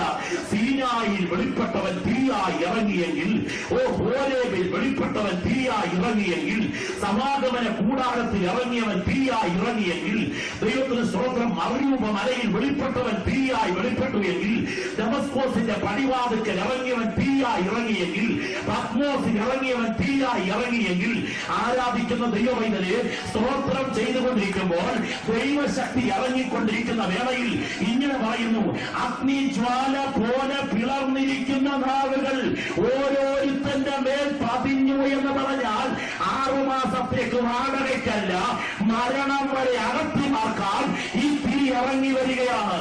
ഇന്ന് രാത്രി ആരാധിക്കുന്ന ദൈവമക്കൾ എത്ര പേർ കാണുന്നുണ്ട്? അത് ലിറ്ററലായ തീ, ലിറ്ററലായ തീ. ഇന്ന് രാത്രി വിശ്വസിക്കുന്ന ദൈവവൈദ്യരെ അഭിഷേകം പ്രാപിച്ചത് ആത്മാവിൽ ആരാധിക്കുമ്പോൾ നിന്നിൽ വ്യാപരിക്കുന്നത് സ്വയാത്മാവല്ല. ഈ തീയുടെ ശക്തി നിന്റെ മുഖ്യ കൂടാരത്തിലേക്ക്, നിന്റെ ചെവിയെ നിറയ്ക്കത്തക്ക വിധം, നിന്റെ കണ്ണിനെ നിറയ്ക്കത്തക്ക വിധം, നിന്റെ അധരത്തെ നിറയ്ക്കത്തക്ക വിധം ഇന്ന് രാത്രി ഒഴുകി ഇറങ്ങാൻ ഏൽപ്പിച്ചു കൊടുത്താൽ പരിശുദ്ധാത്മാവ് പറയുന്നു, ആ തീയുടെ പ്രാർത്ഥനാ വിഷയത്തിലേക്ക് ഇന്ന് രാത്രി ഇറങ്ങാൻ ഏൽപ്പിച്ചു കൊടുത്താൽ ഇന്ന് രാത്രി ഇവിടെ പ്രാർത്ഥിച്ചുകൊണ്ടിരിക്കുമ്പോൾ ചില ചോദ്യങ്ങൾ ദൈവശക്തിയാൽ അറിയാൻ തുടങ്ങുകയാണ്. ആത്മാവിൽ ആരാധിക്കുന്ന ദൈവമക്കൾ പ്രാർത്ഥനയിൽ ജാഗരിച്ചുകൊണ്ടിരിക്കുക. പെന്തക്കോസ്തരായ ദൈവമക്കളെ, നമ്മളെ വിളിക്കുന്ന പേര് പെന്തിക്കോസ്തുകാർ, നമ്മൾ വിളിക്കപ്പെടുന്ന പേര് പെന്തിക്കോസ്തുകാർ, മറ്റുള്ളവർ നമ്മളെ സംബോധന ചെയ്യുന്ന പേര് പെന്തിക്കോസ്തുകാർ. ഇതൊരു സംഘടനയുടെ പേരല്ല, ഇതൊരു വിഭാഗത്തിന്റെ പേരല്ല, ഇതൊരു ഓർഗനൈസേഷൻ അല്ല. ഇത് അകത്ത് പ്രാപിച്ച ദൈവശക്തിയാണ്. അകത്ത് പെന്തിക്കോസ്തിന്റെ ചരക്കുള്ള, പുറത്ത് പെന്തിക്കോസ്തിന്റെ ലേബലുള്ള ദൈവമക്കൾക്കാണ് ഞാൻ ദൈവത്തെ സ്തോത്രം ചെയ്യുന്നു. നമ്മുടെയൊക്കെ സഹോദരിമാർ അടുക്കളയിൽ ടിന്നുകൾ ഉപയോഗിക്കാറില്ലേ? ഉള്ളിയും ജീരകവും മഞ്ഞളും മല്ലിപ്പൊടിയും ഒക്കെ വെക്കുന്ന ടിന്നുകൾ. പുറത്ത് ഓരോ ലേബലും കാണും. പുറത്ത് മല്ലി എന്ന ലേബൽ ഉണ്ടെങ്കിൽ അകത്ത് ചരക്കുണ്ടായിരിക്കും. പുറത്ത് മുളക് പൊടി എന്ന ലേബൽ ഉണ്ടെങ്കിൽ അകത്ത് ചരക്കുണ്ടായിരിക്കും. അകത്ത് ചരക്കുള്ളതും പുറത്ത് ലേബലുള്ളതും നല്ല കാര്യമാണ്. പക്ഷെ പുറത്ത് ലേബല് മാത്രമുള്ള, അകത്ത് ചരക്ക് തൊട്ടു തേച്ചിട്ടില്ലാത്ത കുറെ കാലി ടിന്നുകളും കബോർഡിൽ കാണും. ഇതുപോലെ പെന്തിക്കോസ്തിന്റെ ചരക്ക് അകത്ത് തൊട്ടു തേച്ചിട്ടില്ലാത്ത കുറെ കാലി ടിന്നുകൾ ലേബലുമായി നടക്കുന്നുണ്ട്. എന്നാൽ സ്വർഗം കാലി കടന്നാലും നിനക്ക് അവിടെ എത്താൻ കഴിയുമെന്നുള്ള കാര്യം സംശയിക്കേണ്ടിയിരിക്കുന്നു. എന്നാൽ അകത്ത് ദൈവശക്തി പ്രാപിച്ച ദൈവമക്കളെ കണ്ടാൽ അറിയാം, അവിടെ സ്തോത്രം കേട്ടാൽ അറിയാം. ആരാധിക്കുന്ന അങ്ങനെയുള്ള ദൈവമക്കൾ കൂടിയിരുന്ന് തീ കത്തിക്ക, എന്നിൽ തീ കത്തിക്ക, സ്വർഗീയ രാജാവെ തീ കത്തിക്ക, ഭൂതലത്തിൽ അന്ധകാരം മാറ്റാൻ സ്വർഗീയമാക്കി കത്തിച്ചോനെ എന്നങ്ങോട്ട് പാടി തുടങ്ങുമ്പോൾ ആ കൂടിവരവിനകത്ത് ദൈവശക്തിയുടെ തീ വ്യാപരിക്കും. ഈ രാത്രി നിങ്ങളിവിടെ മനസ്സിലാക്കുക, വടക്കേ ഇങ്ങോട്ട് കഴിഞ്ഞ നാളുകൾക്ക് മുമ്പ് നടന്ന സംഭവം, അവിടെയുള്ള ഒരു ചന്തസ്ഥലത്ത് അവിടെയുള്ള നിരീശ്വരവാദ കമ്മിറ്റിയുടെ നേതൃത്വത്തിൽ പ്രഭാഷണ പരമ്പര അവർ സംഘടിപ്പിച്ചു. ചെറുപ്പക്കാർ, നിരവധി ആളുകൾ ആ ഭാഗത്തേക്ക് തിരിഞ്ഞെന്ന് മാത്രമല്ല, നിരവധി ചെറുപ്പക്കാർ യേശുക്രിസ്തുവിന്റെ ദൈവത്വത്തെ നിഷേധിക്കാൻ തുടങ്ങി. അവിടെ 50 വിശ്വാസികൾ മാത്രം കൂടുന്ന ഒരു ചെറിയ സഭയിലെ ദൈവദാസൻ പറഞ്ഞു, ഇതിന്റെ പുറകിൽ വ്യാപരിക്കുന്ന ദുഷ്ടാത്മാവാണ്. നമുക്ക് സഭയായി കൂടിയിരുന്ന ആത്മാവിൽ പ്രാർത്ഥിക്കാൻ കേട്ടോ. ഉറക്കം തൂങ്ങി പ്രാർത്ഥനയല്ല, മൗനവ്രതത്തിന്റെ പ്രാർത്ഥനയല്ല, പോരാട്ടത്തിന്റെ പ്രാർത്ഥന. ഇന്ന് രാത്രി ഇവിടെ ഇരുന്ന് ദൈവത്തെ ആരാധിക്കുന്ന നീ, ഇരിക്കുന്നത് കസേരയിലാണെങ്കിലും ഇരിക്കുന്ന നിരത്താണെങ്കിലും അകത്താത്മാവിന്റെ തീയുടെ പ്രാർത്ഥന ആരംഭിച്ചു കഴിഞ്ഞാൽ നീ കൈ തൊടാതെ ചില വിഷയങ്ങളെ ദൈവാത്മാവ് ഏറ്റെടുക്കാൻ തുടങ്ങുകയാണ്. എന്തിനാണ് ആ സഭ ഒരുമിച്ചുകൂടി അവർ 50 പേരെ ഒരുമിച്ച് കരമുയർത്തി സ്വർഗത്തിനും ഭൂമിക്കും നാഥനായ നസറേയനായ യേശുവിന്റെ നാമത്തിൽ ഇതിന് പുറകിൽ വ്യാപരിക്കുന്ന ദുഷ്ടശക്തികളെ ഞങ്ങൾ യേശുവിന്റെ നാമത്തിൽ ബന്ധിക്കുന്നെന്ന് പറഞ്ഞ് അവർ പ്രാർത്ഥിക്കാൻ തുടങ്ങി. എന്നിട്ട് അവർ ജയഗീതം പാടി വീട്ടിലേക്ക് പോയി. അടുത്ത ദിവസത്തെ അതേ പ്രഭാഷണം നടക്കുന്ന കോമ്പൗണ്ടിൽ ആലോചന കമ്മിറ്റി കൂടിക്കൊണ്ടിരിക്കുമ്പോൾ അവരുടെ പ്രധാനപ്പെട്ട പ്രഭാഷകന് നേരെ അനുയായികൾ ദുരാരോപണങ്ങൾ അഴിച്ചുവിട്ടിട്ട് അത് അടിയിൽ അവസാനിച്ചു. അത് മാത്രമല്ല, അയാളുടെ പേരിൽ ധനാപകരണ പിന്നെ പണം അതേ നഷ്ടമാക്കിയതിന്റെ പേരിൽ ആരോപണത്തിന് പോലീസ് കേസ് കൊടുക്കുകയും പോലീസ് അദ്ദേഹത്തെ അറസ്റ്റ് ചെയ്യാൻ ശ്രമിച്ചപ്പോൾ അദ്ദേഹം അവിടുന്ന് പ്രഭാഷണ പരമ്പര പിറ്റേ ദിവസം നടത്താൻ മുങ്ങുകയും ചെയ്തു. എന്തിന് പോലീസ് അദ്ദേഹത്തെ അറസ്റ്റ് ചെയ്ത് അകത്താക്കിയത് മാത്രമല്ല, ആ ചന്തസ്ഥലത്ത് ഇത്തരം പരിപാടികൾ നടത്താതിരിക്കാൻ ഗവൺമെന്റ് സ്ഥലം ഉത്തരവിച്ചു. ഞാൻ പറഞ്ഞു വന്നതിന്റെ സാരമെന്തെന്നറിയാമോ? നിനക്കെതിരെ ഉയരുന്ന കരത്തോട് നീ പ്രതികാരം കാണിക്കാൻ തന്ത്രം ഒരുക്കണ്ട. നീ പ്രാർത്ഥനാ മുറിയിൽ ദൈവശക്തിയാൽ നിറയാൻ, നിന്റെ അധരങ്ങൾ ആത്മാവിൽ തീയാൽ കത്താൻ ഒന്ന് ഏൽപ്പിച്ചു കൊടുക്കുക. ഇന്ന് രാത്രി വിശ്വസിക്കുന്ന ദൈവമേ, ഈ പ്രാർത്ഥനാ യോഗത്തിൽ ആരാധനയിൽ ദൈവശക്തി വ്യാപരിച്ചുകൊണ്ടിരിക്കുമ്പോൾ ദൈവാത്മാവ് തന്റെ പ്രവൃത്തിയാൽ അതിനെ തൊടാൻ തുടങ്ങുകയാണ്. ദൈവത്തിന് സ്തോത്രം. ബഹുമാനപ്പെട്ട പുരോഹിതൻ കാസ എഴുന്നള്ളിപ്പിക്കുമ്പോഴേ അതിനെ പുറത്തോട്ടിരിക്കുന്ന ശോശപ്പ പിടിപ്പിച്ച് ചലിപ്പിക്കുന്നത് കണ്ടിട്ടില്ലേ? പരിശുദ്ധ റുഹായിന്മേൽ അധിവസിക്കുമാറാകട്ടെ, പരിശുദ്ധ റുഹായിന്മേൽ അധിവസിക്കുമാറാകട്ടെ. എന്തായി വിറപ്പിക്കുന്നതെന്ന് അറിയാമോ? ഭക്തിയോടെ പറയുന്നതിന്റെ കാര്യം ഇതാണ്. റൂഹ ഇറങ്ങി വന്നാൽ ഇങ്ങനെ വിറയ്ക്കും. ഇന്ന് രാത്രി അവർ പലരും ഡ്യൂപ്ലിക്കേറ്റായി വിറപ്പിക്കുമ്പോൾ പ്രാപിച്ച് വിറയ്ക്കാൻ ഭാഗ്യം ലഭിച്ച ദൈവമൈതരെ ഇന്ന് രാത്രി ഇരിക്കുന്ന ഇരിപ്പിൽ ദൈവശക്തി നിനക്ക് വേണ്ടി വ്യാപരിച്ചുകൊണ്ടിരിക്കുകയാണ്. ആത്മശക്തി പ്രാപിക്കുന്ന ദൈവമക്കൾ ഇവിടെ ഇന്ന് രാത്രി അത് അനുഭവിച്ചറിഞ്ഞുകൊണ്ടിരിക്കുന്നു. ഒരു വാക്കുപോലും രാത്രി അടഞ്ഞിരിക്കുന്നത്. യേശുവിന്റെ നാമത്തിൽ ജയം, യേശുവിന്റെ നാമത്തിൽ ജയം. അഭിഷിക്തന്മാർ ആത്മാവിൽ പ്രാർത്ഥിച്ചു തുടങ്ങട്ടെ, കൃപ പ്രാപിച്ച ദൈവമക്കൾ ആത്മാവിൽ പ്രാർത്ഥിച്ചു തുടങ്ങട്ടെ.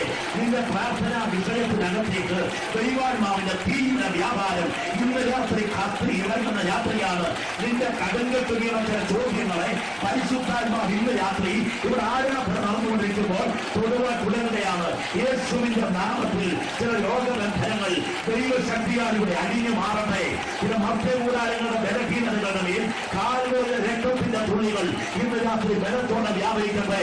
ഇവിടെ ഈ രാത്രി കൃപ പ്രാപിച്ച ദൈവമക്കൾ ആത്മാവിൽ പോരാടിക്കൊണ്ടിരിക്കുമ്പോൾ ചില അധരങ്ങളെ ദൈവാത്മാവ് ഉപയോഗിക്കാനായി തുടങ്ങുകയാണ്. വിശ്വസിക്കുന്ന ദൈവത്തിന്റെ ചില ആത്മാവിൽ കാണട്ടെ. ഈ രാത്രി സ്വർഗം ഇതിനു മീതെ തുറന്നു നിൽക്കുകയാണ്. സ്വർഗം ഇന്ന് രാത്രി ഇതിനു മീതെ തുറന്നു നിൽക്കുകയാണ്. ദൂതന്മാർ ഇന്ന് രാത്രി ഇവിടെ കുഞ്ഞിനെ നോക്കിക്കൊണ്ടിരിക്കുകയാണ്. ആരാധിക്കുന്ന തന്റെ ജലത്തിന്റെ അധരങ്ങളെ പരിശുദ്ധാത്മാവ് ചില ഉപകരണങ്ങളാക്കി ഇന്ന് രാത്രി ഇവിടെ മാറ്റുവാൻ തുടങ്ങുകയാണ്.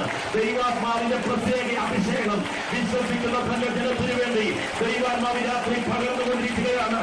ഏറ്റവും പുറകിലിരിക്കുന്ന ദൈവജനം മുതൽ ഏറ്റവും മുന്നിലിരിക്കുന്ന പ്രിയപ്പെട്ടവരുടെ ആത്മാവിൽ പോരാടിക്കൊണ്ടിരിക്കുമ്പോൾ നിങ്ങൾ പ്രാർത്ഥനാ വിഷയത്തിലേക്ക് ദൈവാത്മാവിന്റെ തീവ്ര പകർച്ച ഒരു കാറ്റ് പോലെ ഈ രാത്രി ഒഴുകി വരുന്ന രാത്രിയാണ്.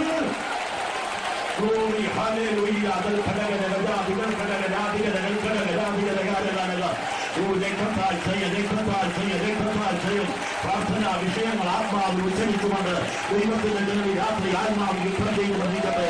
ഈ രാത്രി ദൈവത്തിന്റെ പരിശുദ്ധാത്മാവ് ഒരു തീ പോലെ അധരങ്ങളുടെ മേൽ ഇറങ്ങുന്നു. ഇന്ന് രാത്രിയിലെ ശരീരങ്ങളുടെ മേൽ ദൈവാത്മാവ് ഒരു തീ പോലെ ഇറങ്ങിക്കൊണ്ടിരിക്കുകയാണ്. ദേശമാകെ തൊലിച്ചാറിയിരുന്നാൽ അങ്ങേ ദാസരിൽ തീ കനൽ വിതരണമേ. നാശരോഗെ തീ കഷണങ്ങളായി ഞങ്ങൾ വീശണം പരമ സുവാസികളെ. ഭൂമിയിൽ തീയിടാൻ വന്ന പല അയ്യോ തീർന്ന പെരുകുന്ന കാണണമേ. ഇന്ന് രാത്രി തീ കൊണ്ട് തൻ മക്കൾ ജ്വലിച്ചിടുവാൻ ഈ രാത്രി ചെറുമക്കൾ യൂണിറ്റ് കൺവെൻഷനിൽ ആത്മാവിൽ ആരാധിക്കുന്ന ദൈവമക്കൾ തീ കൊണ്ട് ജ്വലിക്കുന്ന രാത്രിയാണ്. ശരീരങ്ങളുടെ മേൽ ദൈവാത്മാവിന്റെ ഈ തീയുടെ വ്യാപാരം ഇതാ കവിഞ്ഞൊഴുകുന്ന തോട് പോലെ ആത്മാവിൽ കത്തി ജ്വലിച്ചുകൊണ്ടിരിക്കുമ്പോൾ പ്രാർത്ഥിക്കുന്ന ദൈവത്തിന്റെ ജന കാണട്ടെ. വിഷയങ്ങൾ ദൈവത്തിന്റെ ആത്മാവ് തൊടുകയാണ്. ഒരു സാധാരണ രാത്രിയായിട്ടല്ല ഈ തീയുടെ വ്യാപാരം ഇന്ന് രാത്രി ഉച്ചി മുതൽ ഉള്ളം കാല് വരെ ശരീരത്തിന്റെ ഓരോ സ്റ്റേജുകളിലേക്കും ദൈവാത്മാവിൽ പകർന്നു കണ്ടിട്ട് നിന്റെ പ്രാർത്ഥനാ വിഷയത്തെ യേശുവിന്റെ നാമത്തിൽ രോഗശാന്തിയിലേക്ക് ദൈവപ്രവർത്തിയുടെ വിടുതലിലേക്ക് തലമുറകളുടെ ആത്മിക സ്വാതന്ത്ര്യത്തിലേക്ക് ശുശ്രൂഷകളുടെ വിടുതലിലേക്ക് പരിശുദ്ധാത്മാവ് നടത്തി അടുപ്പിക്കുന്ന രാത്രിയാണ്. നിർവ്വഹിച്ച ദൈവമക്കൾ അധികാരത്തോടെ പ്രാർത്ഥിച്ചത് വർഗത്തെ പരിശുദ്ധാത്മാവ് പ്രാർത്ഥന വിഷയത്തെ ഏറ്റെടുക്കട്ടെ.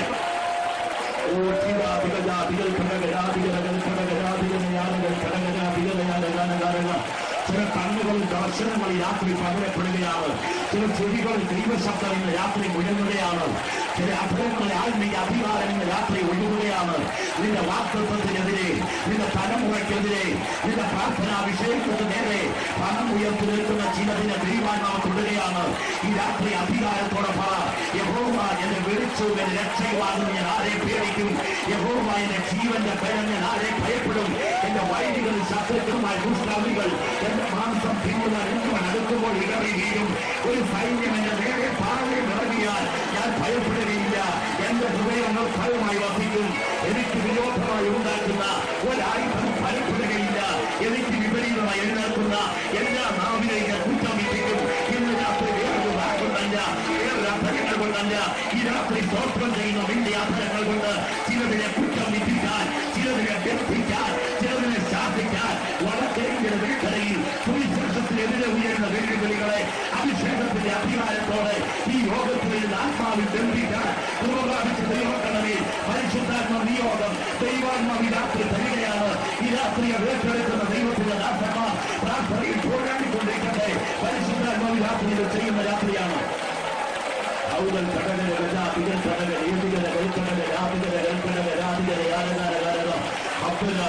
മറ്റുള്ളവർക്ക് മനസ്സിലാക്കാൻ കഴിയാത്ത നിലകളിൽ നിന്റെ വാസ്തവത്തിലെ കാലഹരണം വരുത്താൻ അപകടകരമായ കണികൾ ഒരുക്കുന്ന ഇരുട്ടിന്റെ അധികാരങ്ങൾ ഇന്ന് രാത്രി ഇവിടെ ഇന്ന് പ്രാർത്ഥിച്ചുകൊണ്ടിരിക്കുമ്പോൾ ആ ശാപത്തിന്റെ തലമുറകളിലൂടെ ഒഴുകുന്ന ബന്ധനങ്ങൾ ആത്മശക്തിയാൽ ദൈവജനം ആരാധിക്കുമ്പോൾ പരിശുദ്ധമായ രാത്രി ബന്ധിച്ചടക്കുകയാണ്. വിശ്വസിക്കുന്ന ദൈവങ്ങൾ ആത്മാവിൽ പ്രാർത്ഥനയിൽ പോരാടട്ടെ.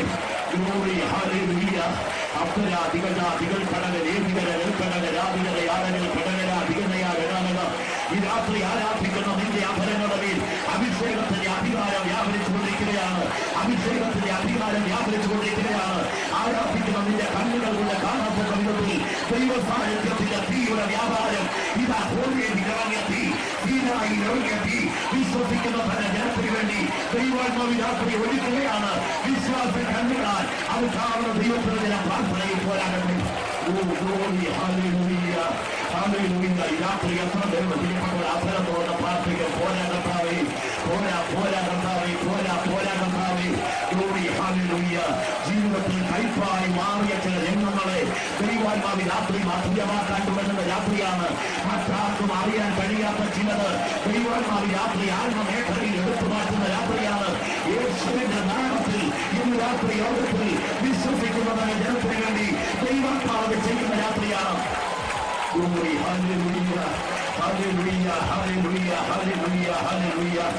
പ്രാർത്ഥിക്കുന്ന ദൈവത്തിന്റെ ജനമേ, ഈ രാത്രി ആത്മാവിനെ ആരാധിക്കാൻ തുടങ്ങുകയാണ്. ഒരു പ്രത്യേക സംഭവം അതിന് മുൻപ് ഞാൻ പറയട്ടെ. ഈ തീയുടെ വ്യാപാരത്തിന്റെ പ്രാർത്ഥനാ വിഷയത്തിൽ തൊട്ടാൽ ചില ദൈവപ്രവൃത്തികളിന്റെ രാത്രിയുടെ നടക്കാൻ തുടങ്ങുകയാണ്. ദൈവത്തിന് സ്തോത്രം. നിങ്ങൾക്കറിയാം, 1904 പണ്ഡിത രമാഭായിയുടെ മുക്തി മിഷൻ ആശ്രമത്തിനകത്ത് ഒരു വട്ടം ദൈവദാസന പ്രാർത്ഥന നിലനിൽക്കുകയാണ്. ഈ കഴിഞ്ഞ ദിവസം ഞാൻ അവിടെ ചെന്നപ്പോൾ അതിലൊരു കവിത എന്നോട് ഇങ്ങനെ പറയുവാനായിട്ടുള്ളതായി. 40 ദിവസത്തെ പ്രാർത്ഥന നടക്കുകയാണ്. ദൈവത്തിൽ ശ്രദ്ധിച്ചു കേൾക്കണം. 40 ദിവസത്തെ പ്രാർത്ഥന ഇത് സങ്കല്പമല്ല, ഇത് യാഥാർത്ഥ്യമാണ്. നടന്ന സംഭവം ഞാൻ പറയാൻ തുടങ്ങുകയാണ്. 40 ദിവസത്തെ പ്രാർത്ഥന നടക്കുകയാണ്. ഗൈഡ് എന്നോട് പറഞ്ഞത് ഇങ്ങനെയാണ്: സാറേ, ഈ മുറിക്കകത്ത് ഈ രണ്ടുപേർ പ്രാർത്ഥിച്ചുകൊണ്ടിരിക്കുന്ന സമയം 2 സഹോദരിമാർ ഒരുമിച്ച് പ്രാർത്ഥിച്ചുകൊണ്ടിരിക്കുമ്പോൾ, ഒരു സഹോദരി പ്രാർത്ഥിച്ചുകൊണ്ടിരിക്കുമ്പോൾ കാണുന്നത് അടുത്ത സഹോദരിയുടെ ശരീരത്തിൽ ലിറ്ററലായി തീ കത്തുന്നു. ഈ തീ കത്തുന്നത് കണ്ടുകൊണ്ടിരുന്ന സഹോദരി ചാടി ഇങ്ങനെ അലറി പറഞ്ഞു, തീ കത്തുന്നു, ബക്കറ്റിൽ വെള്ളവുമായി വാ, ഇതാ തീ കത്തുന്നു. അപ്പുറത്തെ മുറിയിൽ മറാഠി ഭാഷയിലേക്ക് മർക്കോസിന്റെ സുവിശേഷം ട്രാൻസ്ലേറ്റ് ചെയ്യുന്ന ഈ കർത്തൃദാസി പണ്ഡിത രമാഭായ് ഓടി വന്ന് നോക്കിയപ്പോൾ കാണുന്ന കാഴ്ച തീയല്ല, ഈ സഹോദരി അന്യഭാഷയിൽ സംസാരിച്ചു കൊണ്ടിരിക്കുകയാണ്. എന്തിനേറെ സംഭവിച്ചത് നിങ്ങൾക്ക് കേൾക്കണമോ? കൂടി വന്ന ആളുകൾ മുഴുവൻ കരിങ്കൽ തറയിൽ കുട്ടിമടക്കി. അവിടെയുള്ള ടീനേജ് പ്രായത്തിലുള്ള കുട്ടികൾ തങ്ങളുടെ പാപം ഏറ്റുപറഞ്ഞ് കരയാൻ തുടങ്ങി. അവിടെ ഉണർന്ന തീയുടെ വ്യാപാരം ഇന്ന് രാത്രി ഈ ചെറുമക്കൾ ആരാധിക്കുന്ന ദൈവമക്കളുടെ മധ്യത്തിൽ ബലത്തോടെ വ്യാപരിച്ചുകൊണ്ടിരിക്കുകയാണ്. അടുത്തിരിക്കുന്ന വ്യക്തിയിലേക്ക് ദൈവശക്തി വ്യാപരിക്കുന്ന ഷോക്കേറ്റ് വീട് കിടക്കുന്നവനെ പിടിച്ചാൽ പിടിച്ച വ്യക്തിക്ക് ഷോക്കേറ്റുമെങ്കിൽ ആരാധിക്കുന്ന നിങ്ങളെ ദൈവശക്തി വ്യാപരിച്ചാൽ അടുത്തിരിക്കുന്ന വ്യക്തിയിലേക്ക് ഈ തീയുടെ ശക്തി വ്യാപരിക്കത്തക്ക വിധം പരിശുദ്ധാത്മാവി രാത്രി നിന്റെ അധരങ്ങളെ ആത്മാവിൽ ആയുധമാക്കുവാനായി ആഗ്രഹിക്കുകയാണ്. നിന്റെ പ്രാർത്ഥനാ വിഷയത്തെ ദൈവാത്മാവ് തുടരുകയാണ് രാത്രി. നിന്റെ പ്രാർത്ഥനാ വിഷയത്തെ ദൈവാത്മാവ് തുടരുകയാണ് രാത്രി. യേശുവിന്റെ നാമത്തിൽ ദൈവാത്മാവ് ചെയ്യുന്നു. അവരുടെ ശരീരങ്ങളെ ദൈവാത്മാവ് ചെയ്യുന്നു.